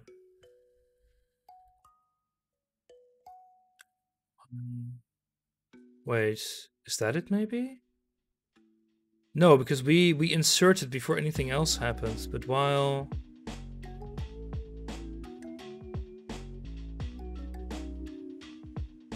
But shouldn't this immediately already be found?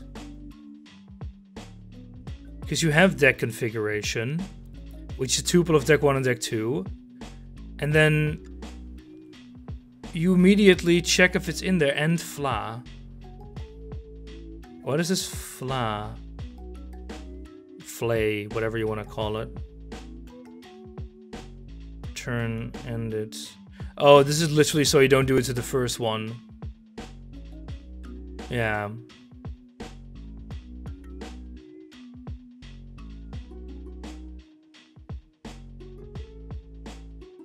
You do pop left, and then you do another copy cards. Yeah. No, it's not magic. It's just making sure you don't do it to the first one, because it never gets edited anywhere else. Magic between quotation marks. Yeah. Wait. Result is 1 plus.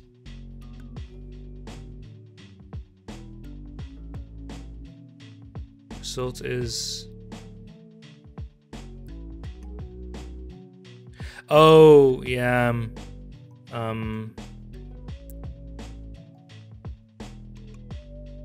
So result is gonna be true. Wait, if deck 1, return 2. Oh, that's weird. Why do you do that?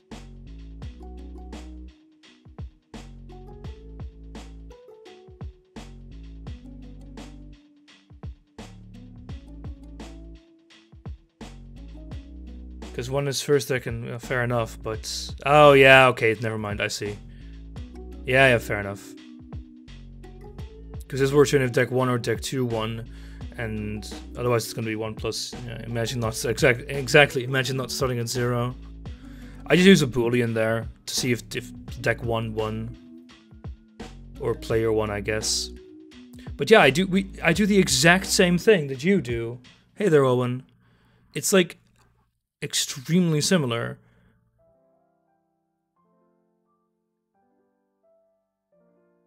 Yeah, you do the pop left here. Oh, I see why you would do that. Yeah, but that's... Yeah. Yeah, I could also check your code, but it shouldn't... It does the exact same thing. So do I. That's the weird thing. So I don't know where my error is. One thing I could check is...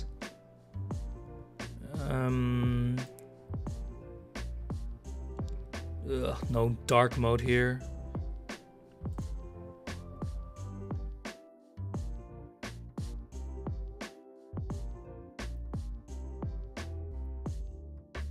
Yeah, it's just weird. We all do the exact same thing.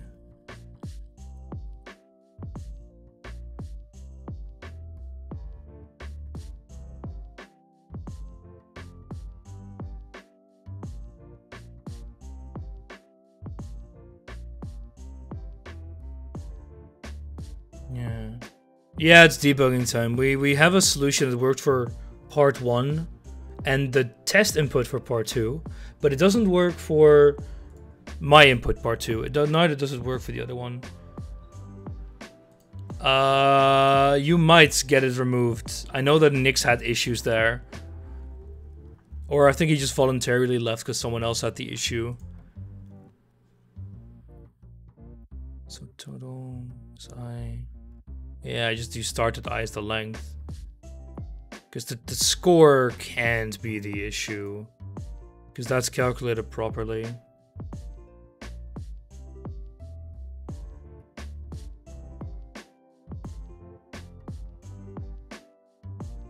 To depend, and then... Yeah, if this is true, else that it's exactly the same that I do. Right, pushback. Yeah, pushback is do it at the end.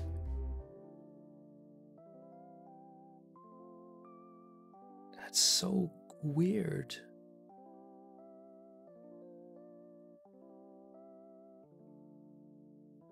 I have a feeling it's still somewhere that this is not working as I think it does.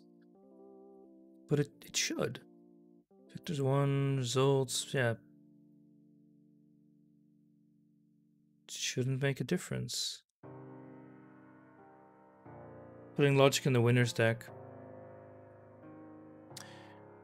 So we play the game. We get a return, which is a tuple of the first deck, second deck, player 1, player 2, and who won. So if the game terminates, normally this is what gets returned. And that tells me, hey, if P1 is over P2, this is true, and the winner is if P1 won, basically. So this is if this is the case, you know, the condition for a recursive game. Otherwise, it's just if P1 card is over P2 card, which is the original logic. And then if player 1 won, we first push back his own card, and then we push back the other's card. If he lost, if it's false, player 2 won, ergo, and we push back player 2's card and then player 1's card. And then if they're both empty, we break. Now in theory I could just do it this here as well. Might that be actually the error? But there's no way it's gonna add past empty decks, because there's no 0.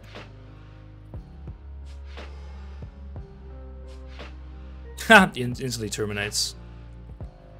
How does it instantly terminate? What? I'm sorry, how? Oh yeah, it's yeah. How do you instantly terminate?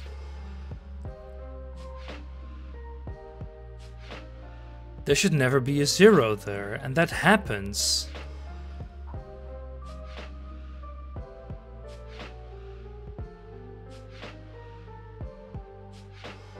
No. If it starts with an empty deck, it should in theory complain here.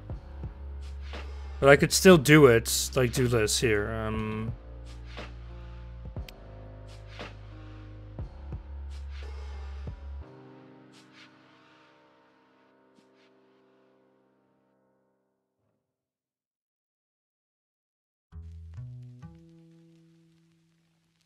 Oh, and now it doesn't do it. Oh, I know why. Yeah, it's while true and this will be false.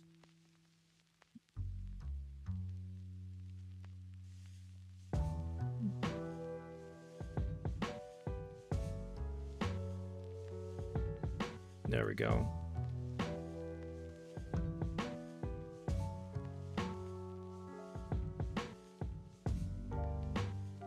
There we go. So that's fine. Put both statement in their own. Yeah, but that shouldn't matter, because it always does this comparison. This is a Boolean operator, so the answer should be the same. If it's not, then very confused. Because that's not a logical difference.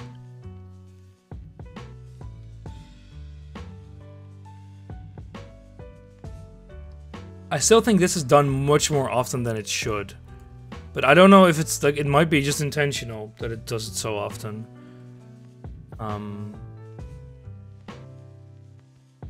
Because I can imagine there are some very short ones you get at the end, at the termination point of a lot of recursive games. Yeah, I think it's normal too, because to me it looks like you get a lot of small decks that very quickly loop back on themselves. Same answer, yeah. So you very quickly get that. And of course, otherwise, any recursive game, there's a lot of recursive games which just might go on forever.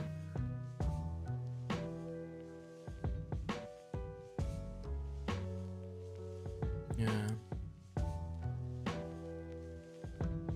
And rounds. Round dot insert a V.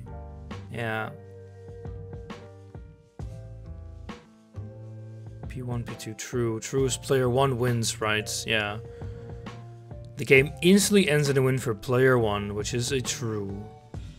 Because then you get returned as true, and then true is player 1 gets the winner, yeah. Player 1 over player 2 size, that's done correctly.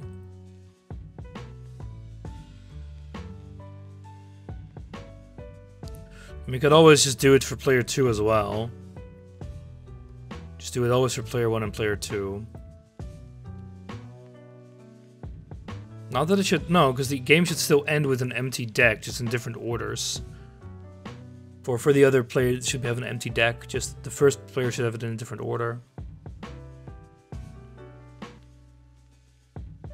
987 times for your input. Well, then we're gonna try your inputs.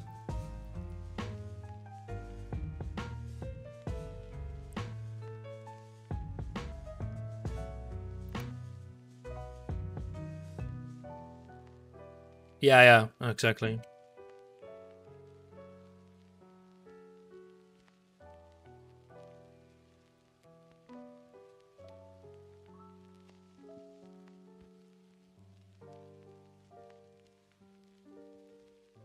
No, thank you. I actually wanted to... I was thinking about, oh, maybe I can ask you if someone wants to do that, but...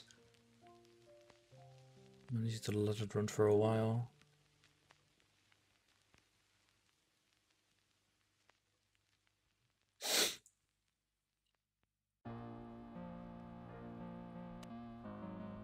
I think we're so close to the right answer. It's not going to be an off by 1 error, no, but it's going to be somewhere in the logic. Well, there might actually be an off by 1.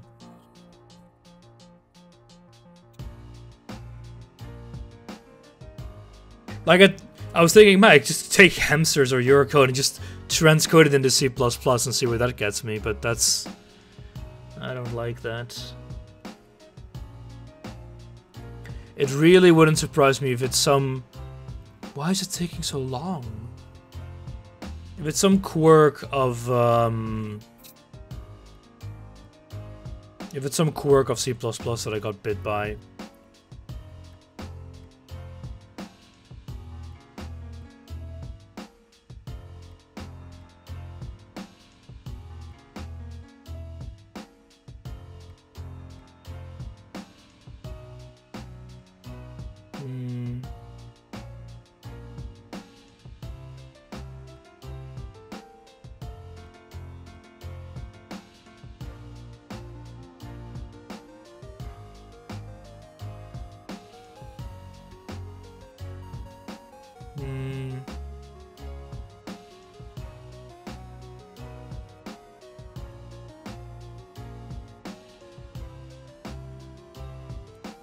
Immediately returns. Because that's the winner of the game or the winner of the round? Might that be the error? The game instantly ends in a win. Yeah. Of course. Why is this taking so long?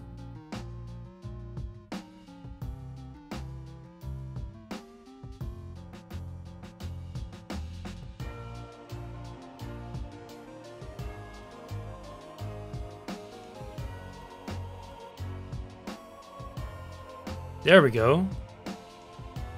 Yeah, that would explain something. It happens way too often.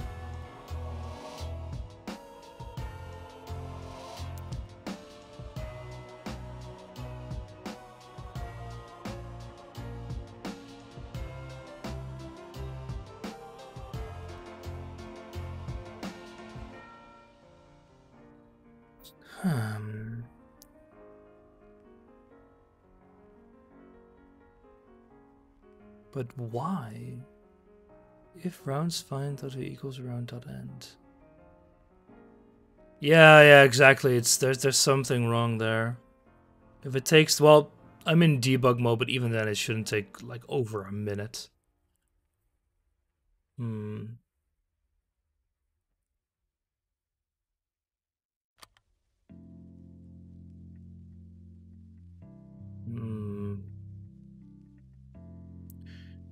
So, okay, in theory it won't be very long, the list, so I could just store it as a vector of vectors and then go through it manually.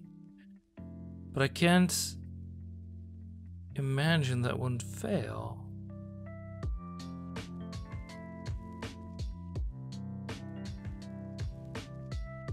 The thing is, it happens thousands of times, 2,000 times, so manually...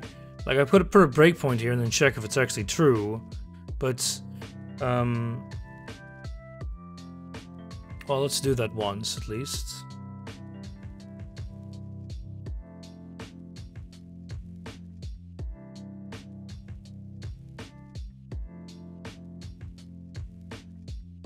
Tons of rounds. Wait, what?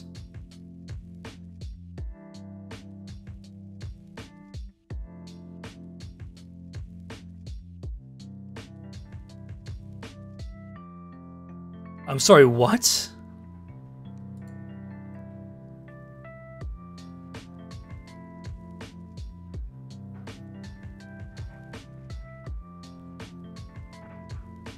Wait, okay, this is wrong.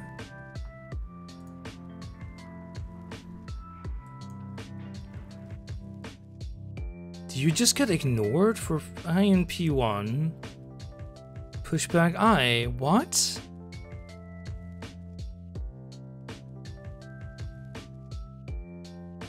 Well, first of all, this shouldn't matter.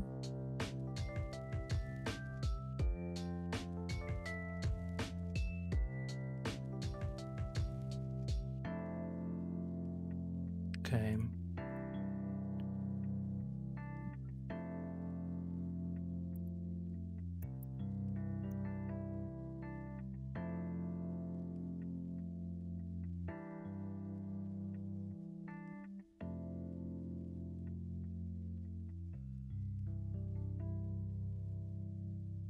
Copying a deck into a vector. This should...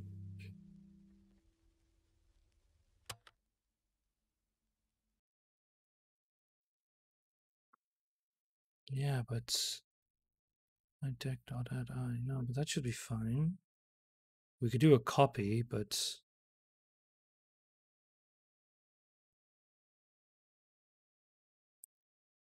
Okay, so this seems to be the issue, which is weird. Okay, let's put a breakpoint here. Copyright struck. Thank you, DMCA.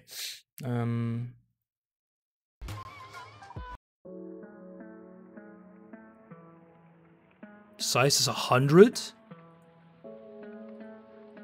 What the fun?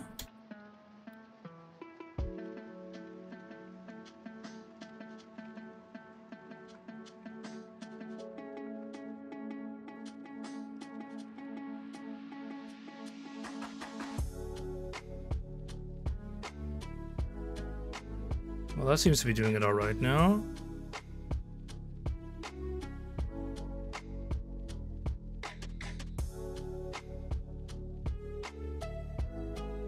Okay, that seems to work. How the hell did that...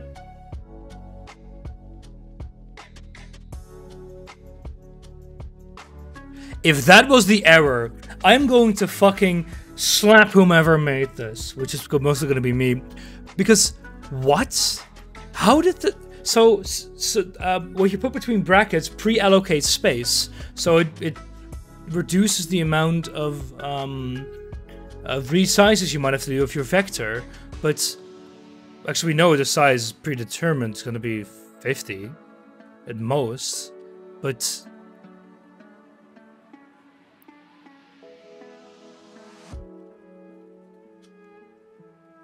it still takes ages, so I think we didn't actually get it right, but what the hell?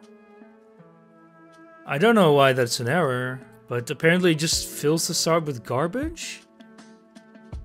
Because it shouldn't pre-allocate zeros. Actually, maybe it does. You still get the same answer, though. That's really weird. Why do we get the same answer?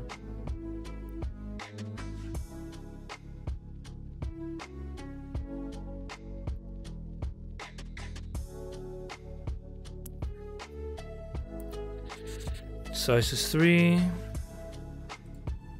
Wait, why is the size always the same? Is that the issue?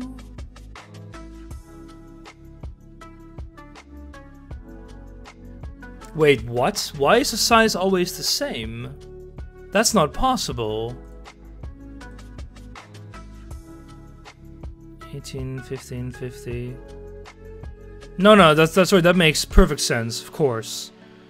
Because you always... The number of cards never shifts around.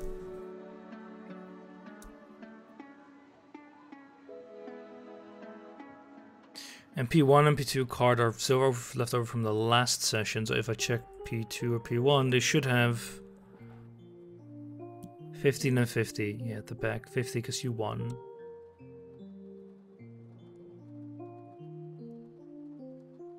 And so now I should check if I already found 27, 50, 15. There's a lot of values here.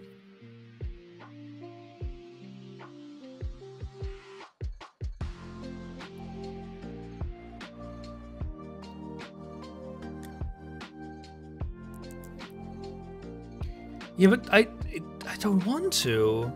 It's also because it should, in theory, just be fairly simple. 27, 27. Yeah.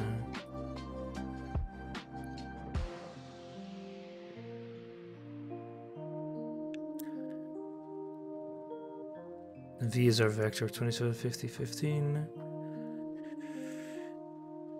50, 15, 41, 39, yeah, yada, yada, yada, yada. 12, 13 values in total.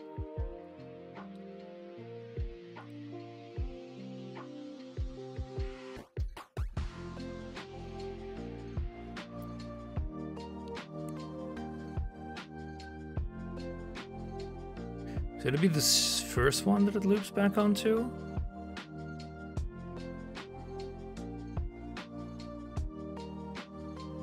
No.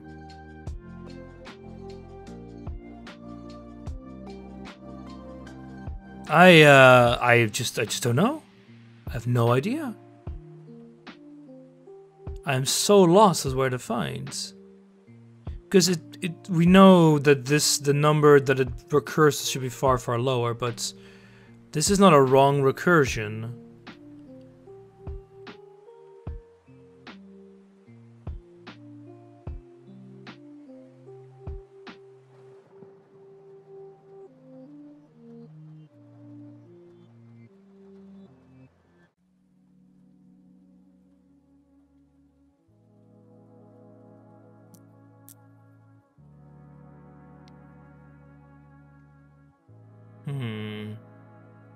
I should do the check at the end, maybe, when we change the deck. So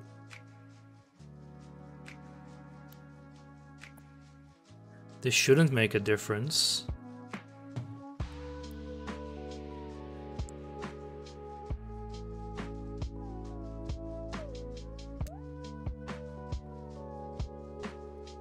Do you get size correctly? What do you mean size correctly? You mean P1.size? Yeah, I've used it before, and I think it works fine. I don't think there's an issue with that because there's no length. I could look it up here.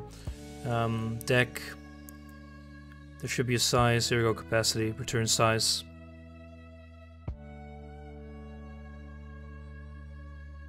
As you can see.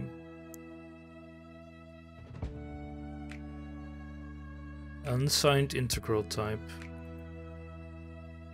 Yeah, but it gets compared to P1 car, which is an int. Might that be the error? I mean, I could change this to a size T. And then make the decks as well. Everything.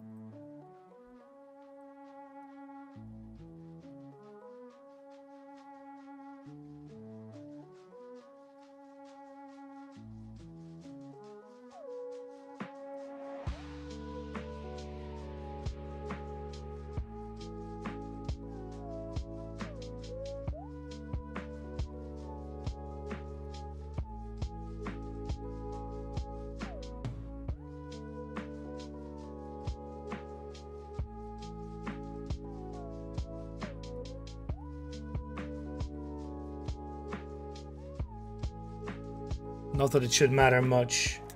What is the length of the element that is stored for checking for recursion? Oh yeah, we checked that, so it should always be consistent, and it was. We got no strange things there.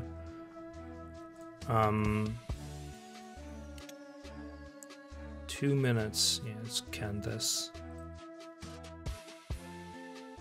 because the combination of P1 and P2 should always be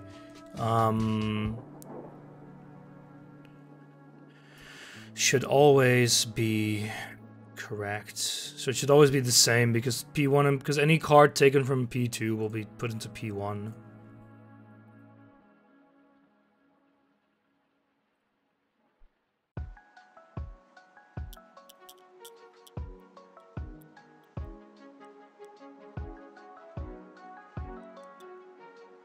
Yeah, let's play another game, we get that back.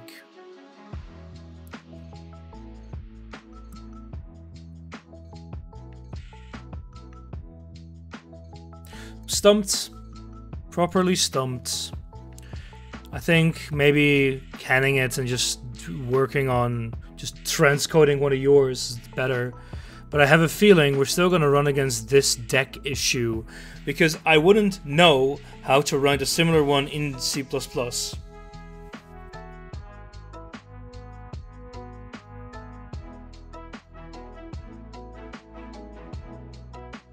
I could, of course, do it slightly different and do a vector of vectors.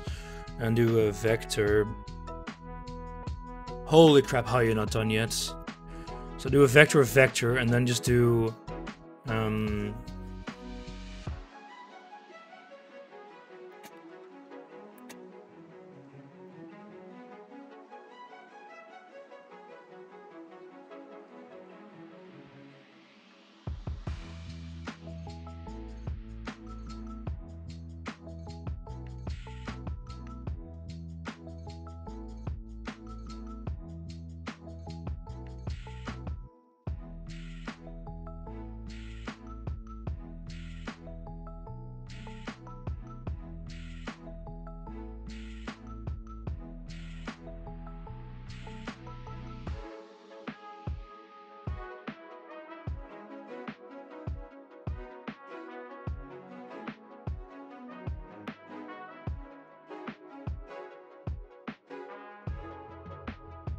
So this should work the same. Also, I still don't know why it doesn't terminate. Is it because I put it to the wrong side? I think so.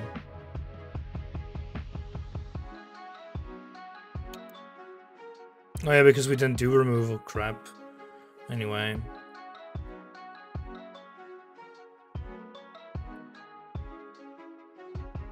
Let's actually just flip this around.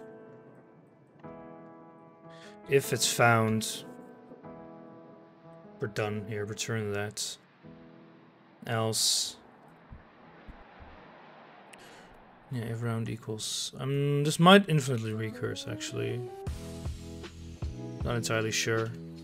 Because I think this equalizer thing might be bad.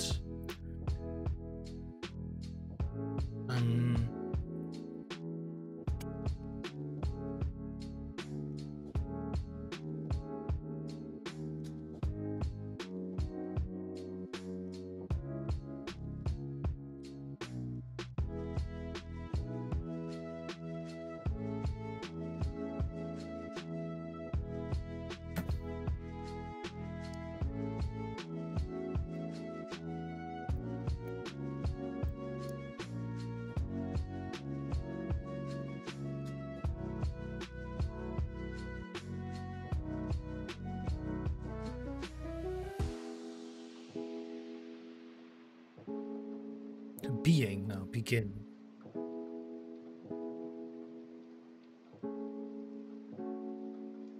What? Oh, it's equal.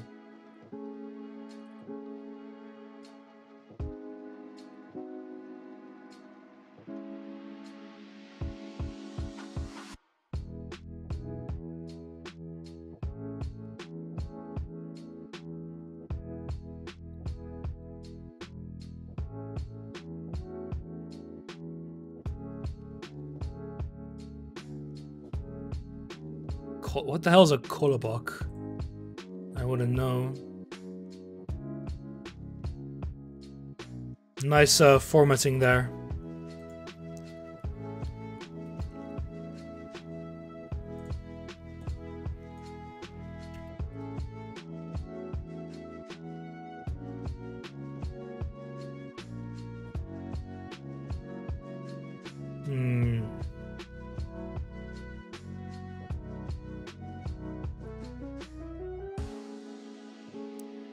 What?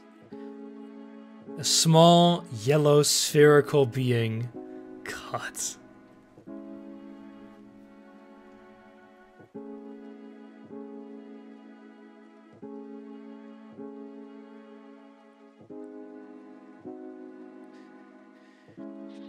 A similar tail with a pancake. Oh, goddamn German Russians, man. Still didn't terminate, which is weird as hell.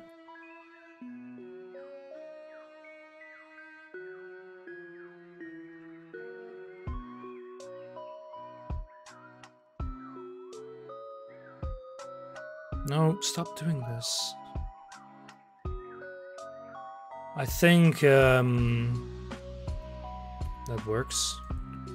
I think I should just rewrite the entire damn thing. I'm a bit annoyed. I always dislike it when my instantly works.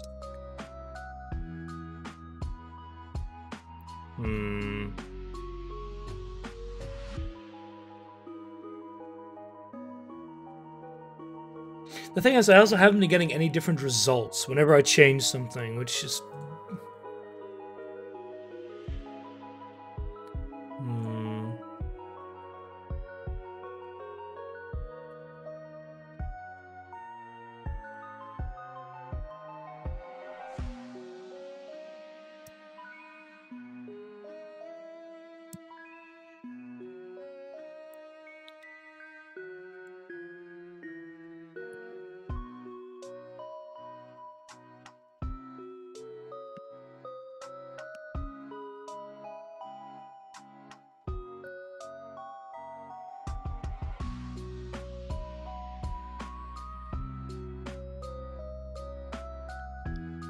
Man.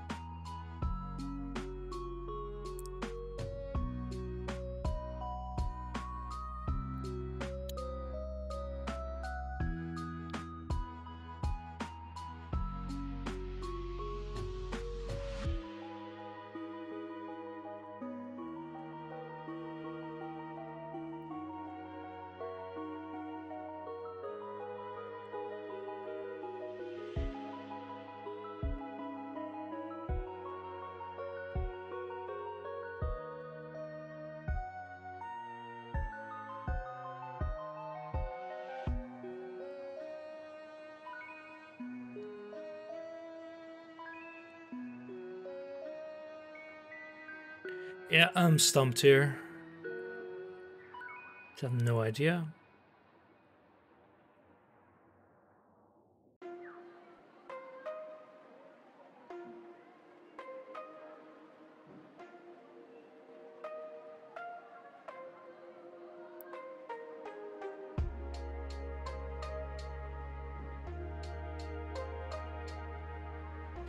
Technically don't even need to do this, we can just do this.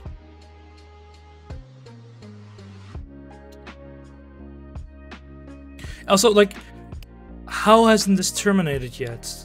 2 minutes.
Showing spike of memory there. Seems like a whole bunch of games just ended. Huh. So with mine it gets a far much lower number. But this was not the same number we had before. 345. And the thing is, like, after solution still...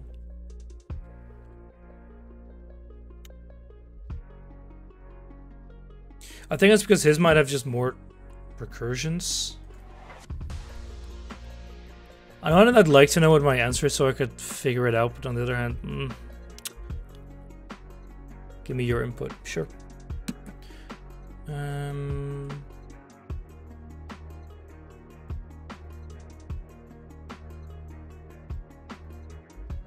Huh. Shouldn't I be able to do this as a text file? Ah! Fine, let's do it that way.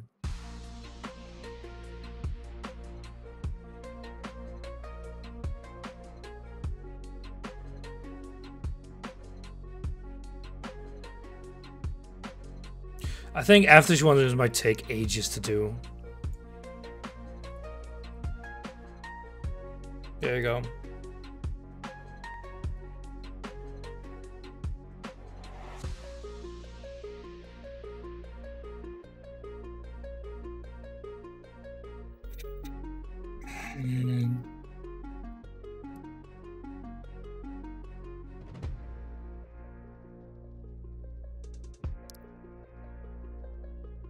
Player 1 wins, yeah.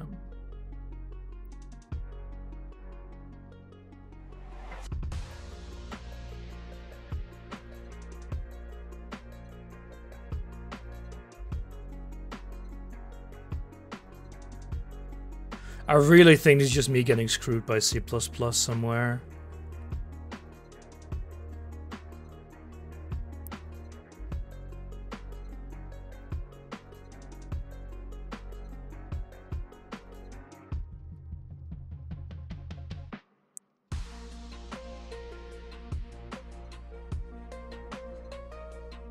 I can quickly check what still works for part 1.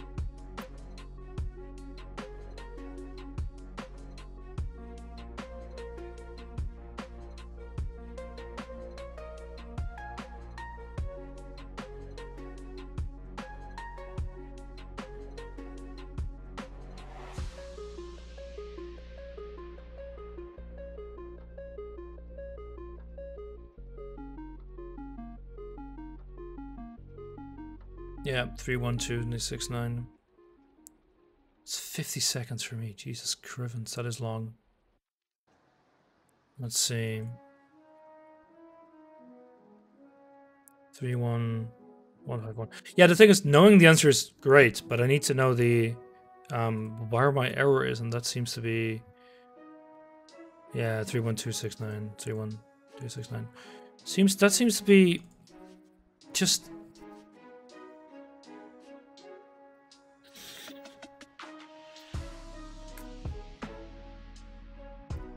Yeah, I can just say so in release to show that the speed is not exactly the issue.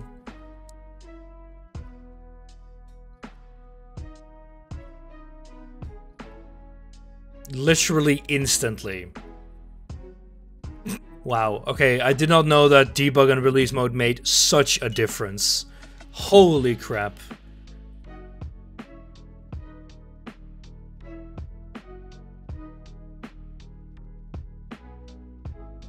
Yeah, this is what Aftersh gives me. Yeah, okay, so speed is not the issue here. It's just logic. And again, I just don't know. Because both your and okay, I could.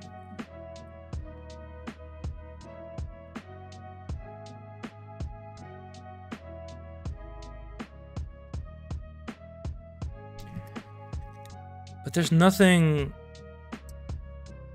that we do different as far as I know, logic-wise.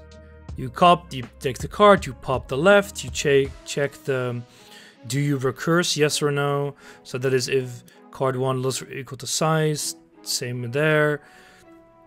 And then you do the result, which is winner of the resized ones, which I do here. I assume that copy cards, yeah. Just do for iron range card. Otherwise, it's 1 over card 2 over card 1.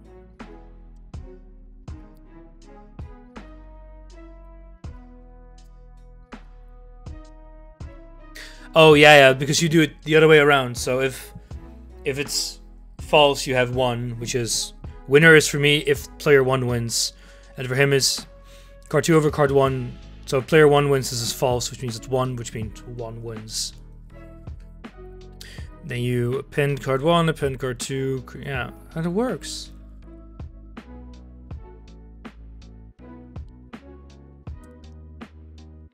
And because he doesn't modify his decks, he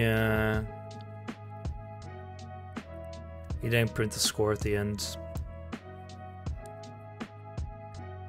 Is that the error?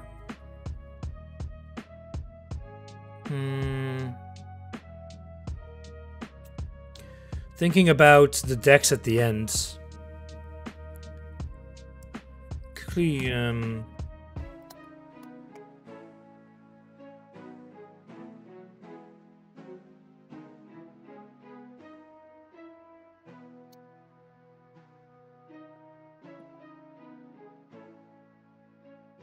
know, I am half in my mind just entering the score you gave me because I just cannot find the error. It's 0, yeah, it gets all the cards. And you win as well, player 1, so it's the character.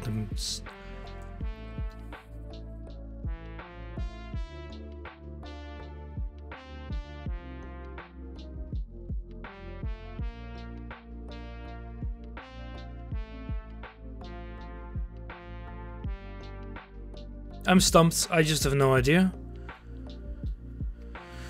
How the hell? I could post it on the subreddit, see if someone can help there.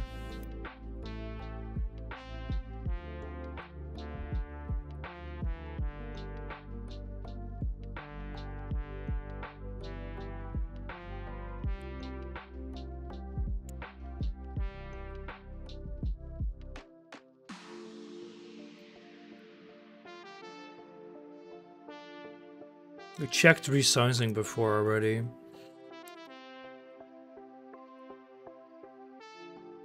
I don't know. I just have no clue.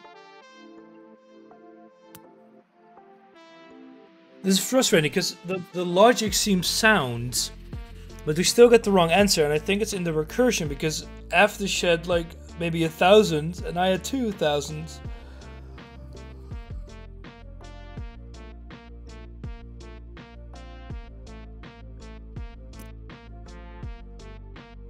But V is just the 2 of decks appended to each other. And that find V should just work. Let me see if there's some errors there. CPP set of vectors.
Find error.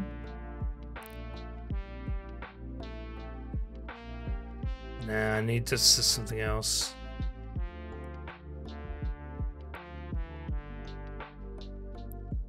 Because that's using a... No, this is actually an error, not an...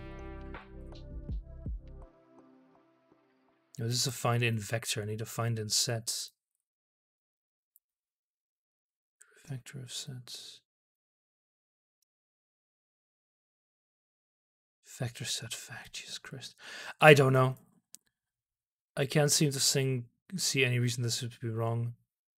Because rounds.find, it finds the v, and if it's equal to the end, it's not there yet. And then we insert it.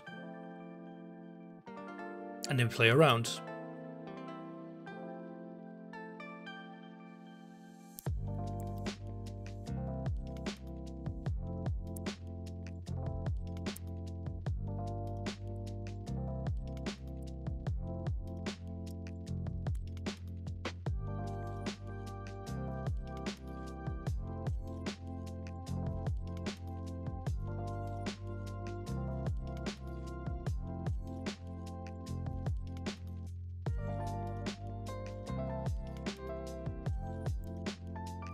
That be? Nah, this shouldn't matter at all.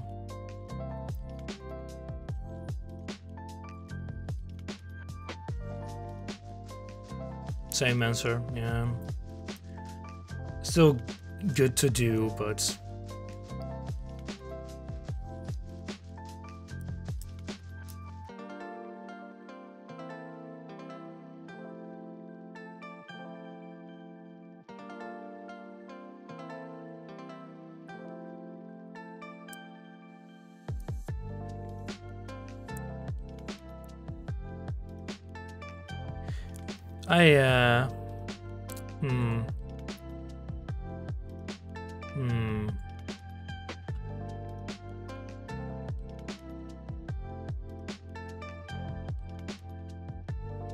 I mean, this should just be the first one.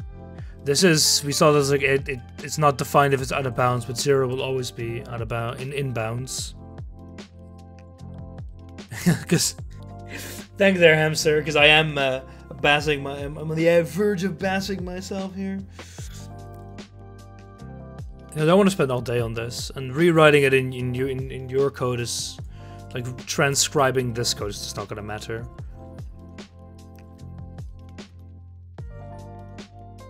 Yeah.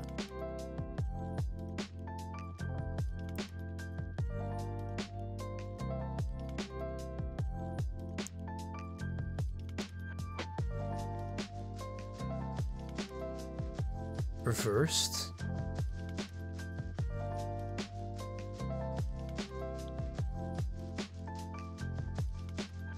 What do you mean reversed?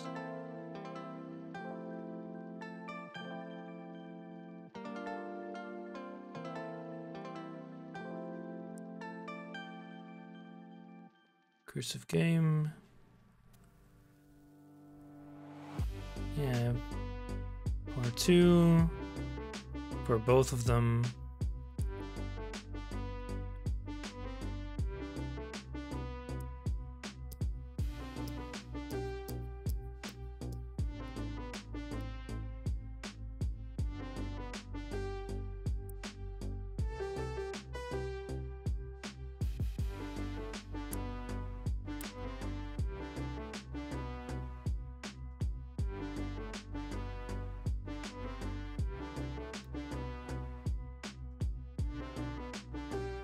Oh, this basically means the card gets added on to the end. Else reversed C. Oh, that's the... Yeah, just order of the cards. C is the 2 cards. P pops 0 for P and P. Yeah, yeah. These are game states that append. Yeah.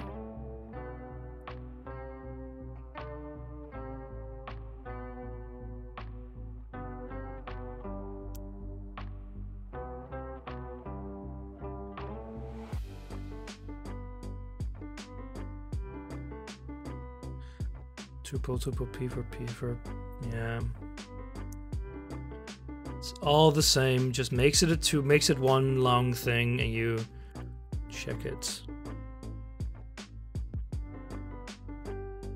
But it finds way more recursion than when it shouldn't. So what I could do is I could do a double check for the recursion. Um,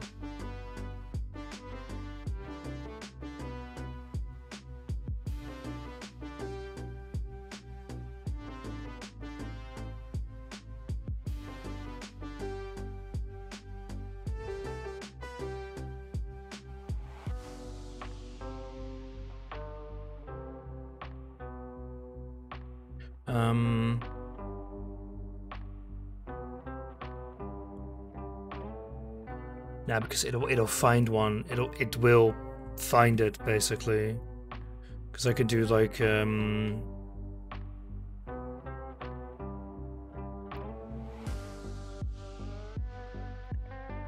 could do this. And then if boop it's not equals ends, then we can do like for size t in its seconds.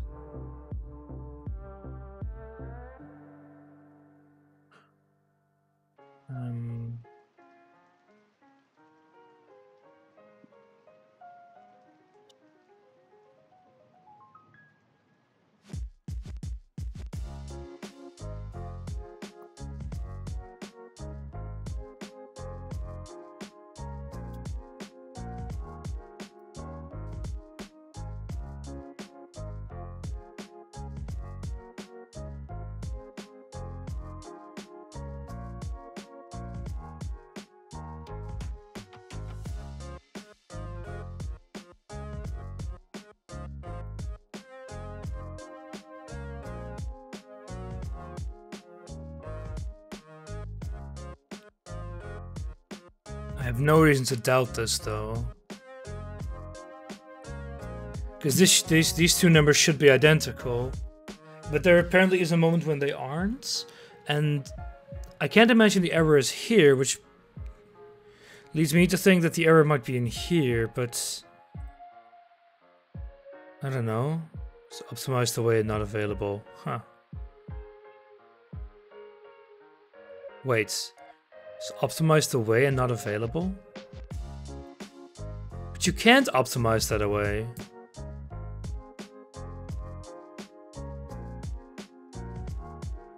How is it optimized away?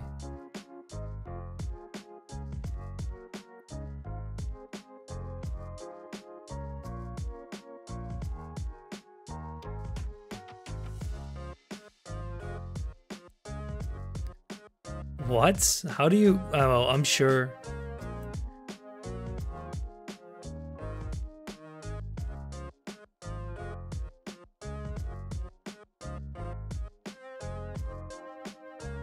It always works.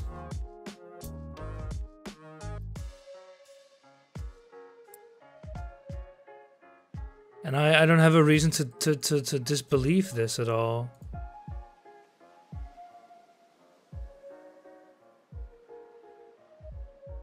That's the issue here. What I could do is I could kind of do another comparison. Just see if they're equal. Then I'm just... It's nonsense.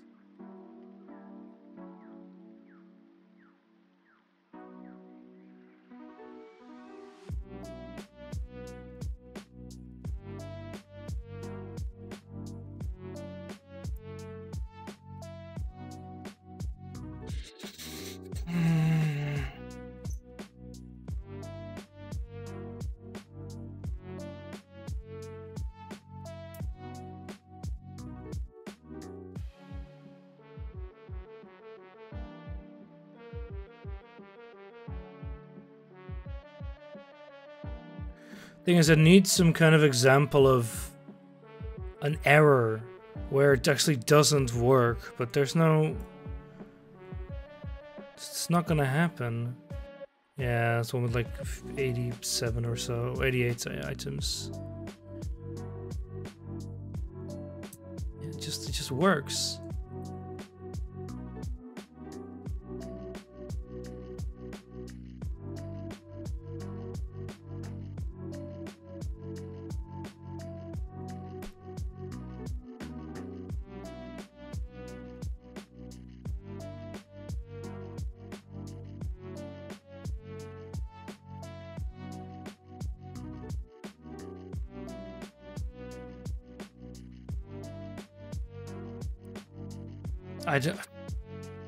I think I just need to call it here. I'll take no, screw it. We're gonna take a look at advent of code, the subreddit, see if there's any help there in C++.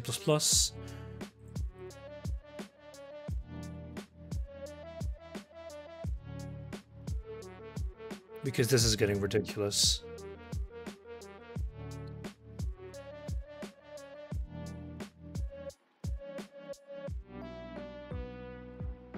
Let's see.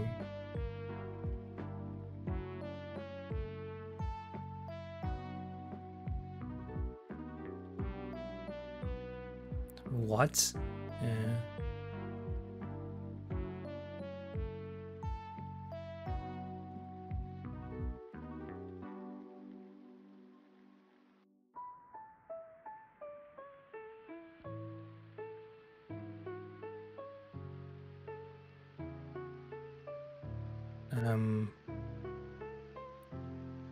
Let's see. Viz.count.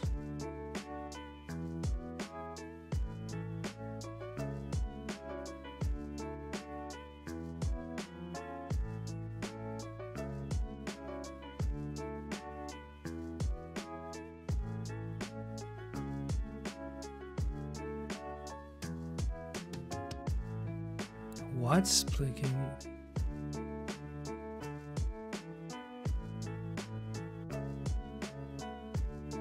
I am very unsure what he's doing.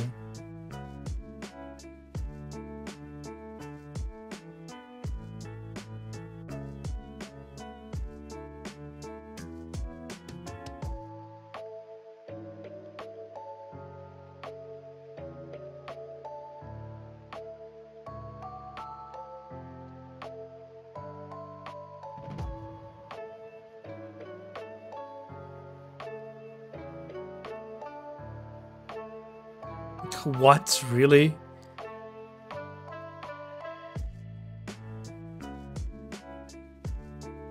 Oh, that is disgusting. But I guess it works.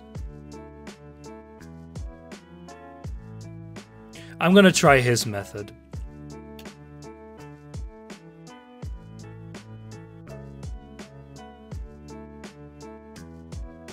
Yeah.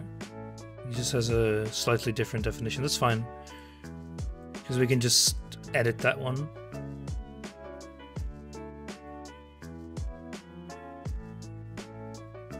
Yeah, you don't really need this else statement. It's true. And he does this.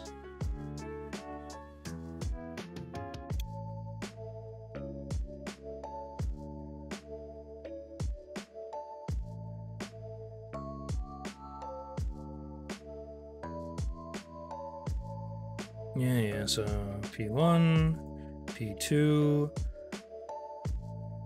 no member contains. What?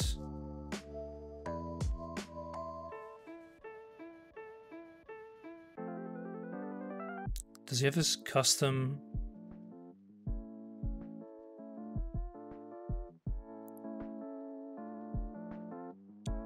In order to set a string. What? What do you mean it doesn't have it? But well, I can always do a find.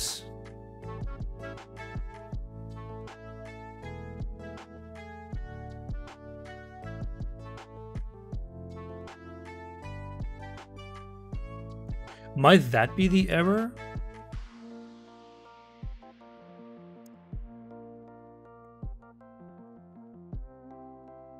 And then here I just need to change it to...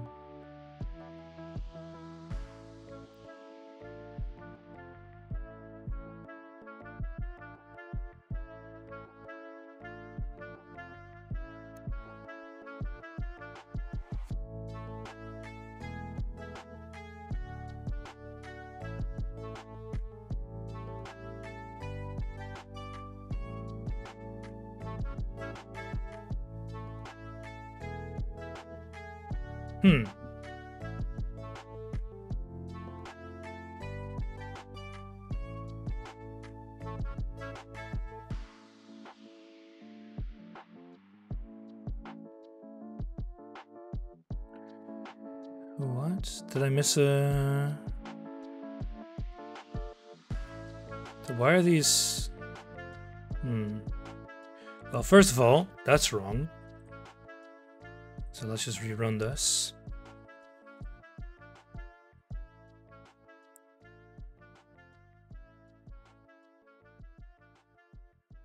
Well, it's a different result.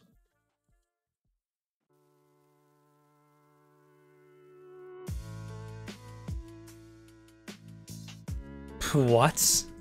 Wait, which was this again? This was my own? I don't remember. It doesn't matter. None of them are the same as this. Wait, no. It's the same as Aftersh's results.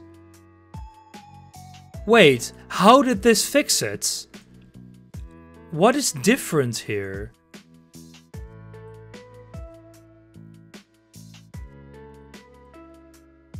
Okay, so we fixed it. I have no idea how. I'm going to take a quick look once I get my final answer in.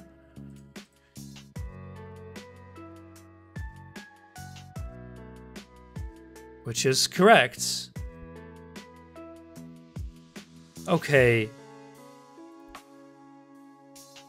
What I'm going to do is I'm going to Control Z a bit.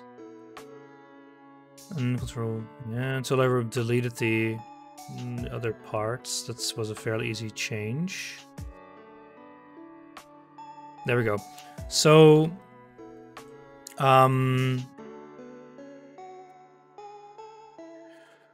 So what I can do now, P1, P2, what the hell? I'm so confused. So we quickly make this working again.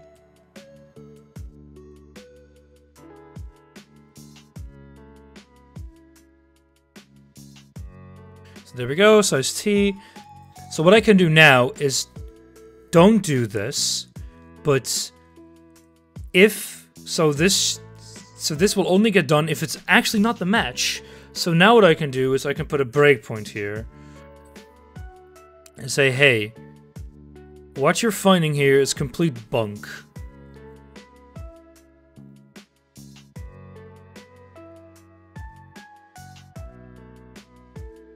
Because the thing is, what this does is kind of the same thing.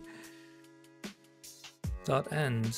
Because instead of a set, we use an unordered set. And he just kind of puts it to a string. Which in theory should be the same.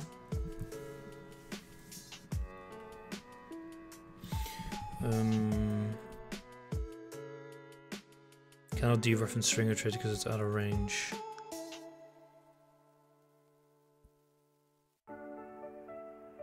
What? Is it? Oh, is it that?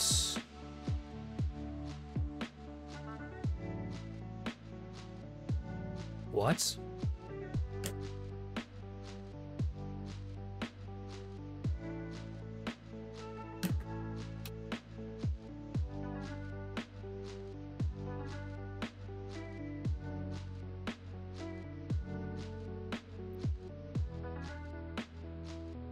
But why do you error out there?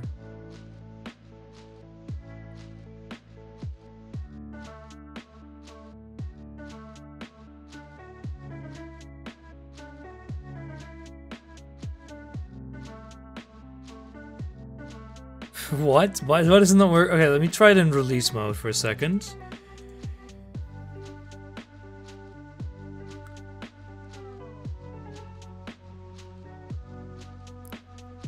What? It works in... Oh, I think I... Okay, so my debug mode uses a different version of C++, and I don't know how to change that.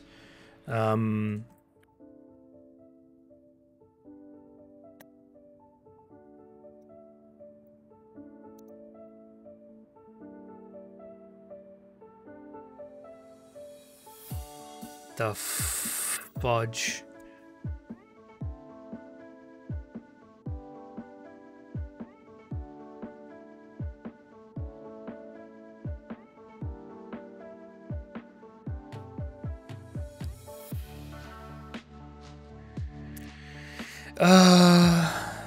Where was it again? There's a setting I've done before where you can change the C++ version you're using.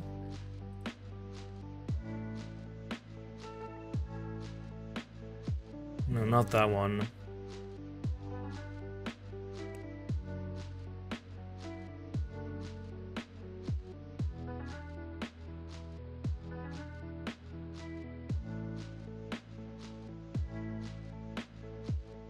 No, I'm done.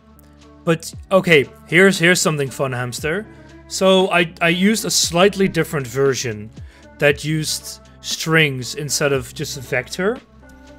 And so I run it in release mode. This is my code. It's my solution. And it gives me the right answer, right? Okay, now I put it in debug mode. And it errors out.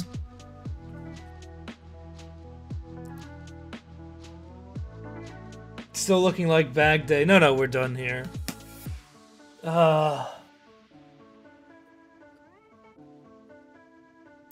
Yeah, what the I have no fucking clue what's going on. String res0, this is just a size, so you make a string and you do like... Yeah, I don't know. So I think it's like... Because I know what I did earlier was actually I changed the configuration properties. Okay, where do I do that? What happened is that I'm using like the wrong C version somewhere.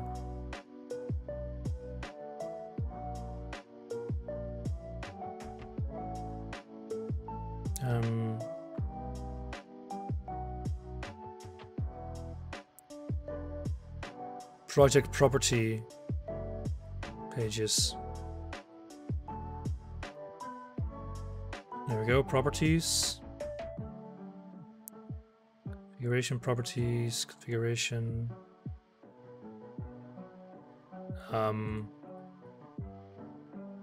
C plus. There's nothing here.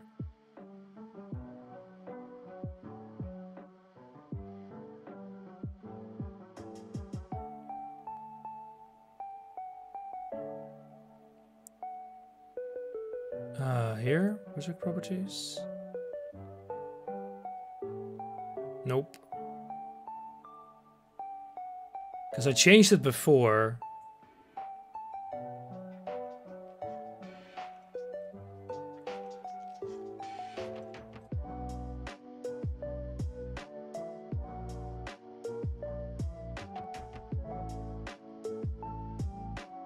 It's still this.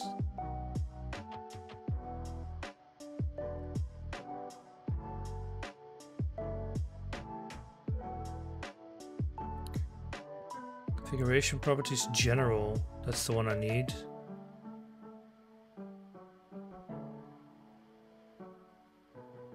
Configuration properties. Where the fuck are my configuration properties?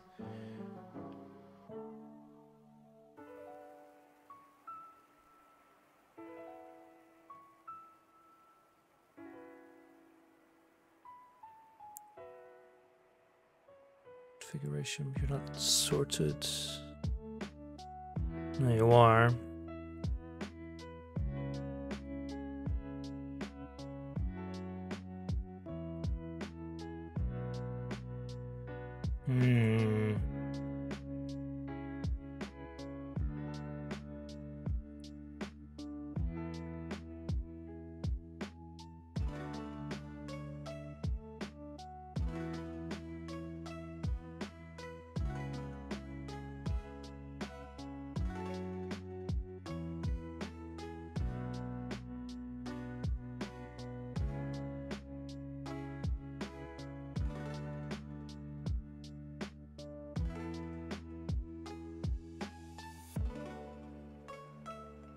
Debug property pages. Yeah, that's what I want. Go away.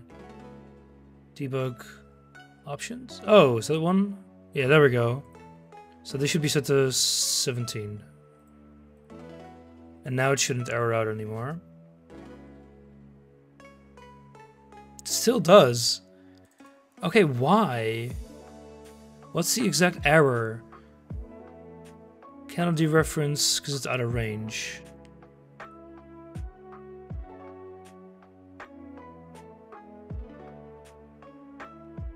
What?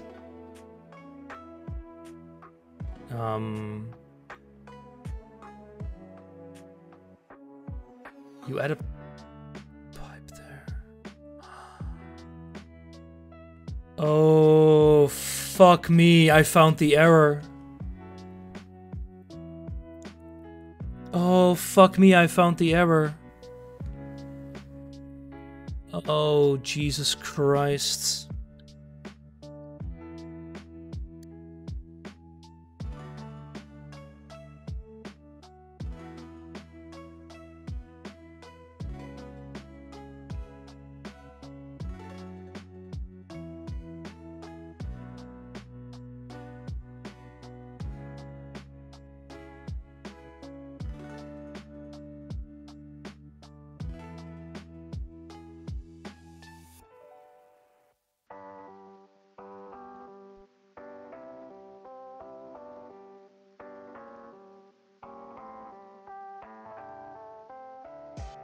If this works, then I know what the error is.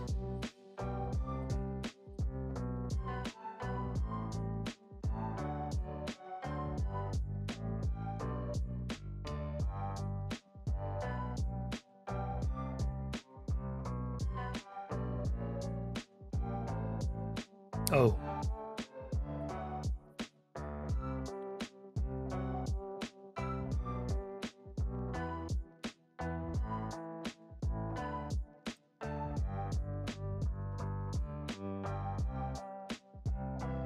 Damn it, show me the answer, but I think it was right. I'm so dumb. Okay, you know what the error was? The error was that it would, if the start of one set was the same as the end of another set, it wouldn't differentiate between the two, in which one it was. It would just stack it onto each other, and this 0 will act as an identifier there. But fun!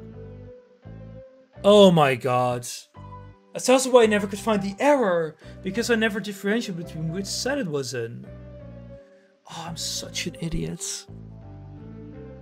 And of course, the hasher also wouldn't have found that. Oh, good grief. It's still way slower than I thought it would be now.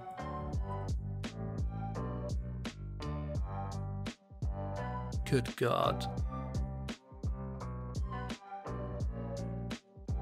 Oh my good grief. Well, I have found my error at least. Oh, Jesus Christ. That should not have been so difficult. Was it C++ biting me in the ass in the end? No, it was just me being stupid and not realizing that.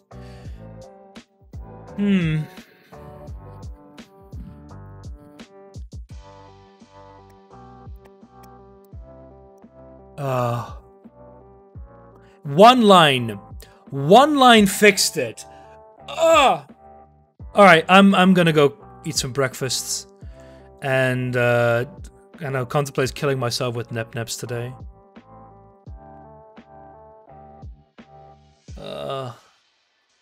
Breakfast is the first meal of the day, Baz. Anyway, that hurts, but we're done.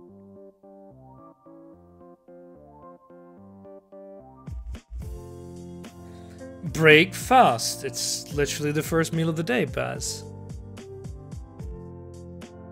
Anyway, that was painful. I'll see you guys later. Have a good, have a good afternoon till then.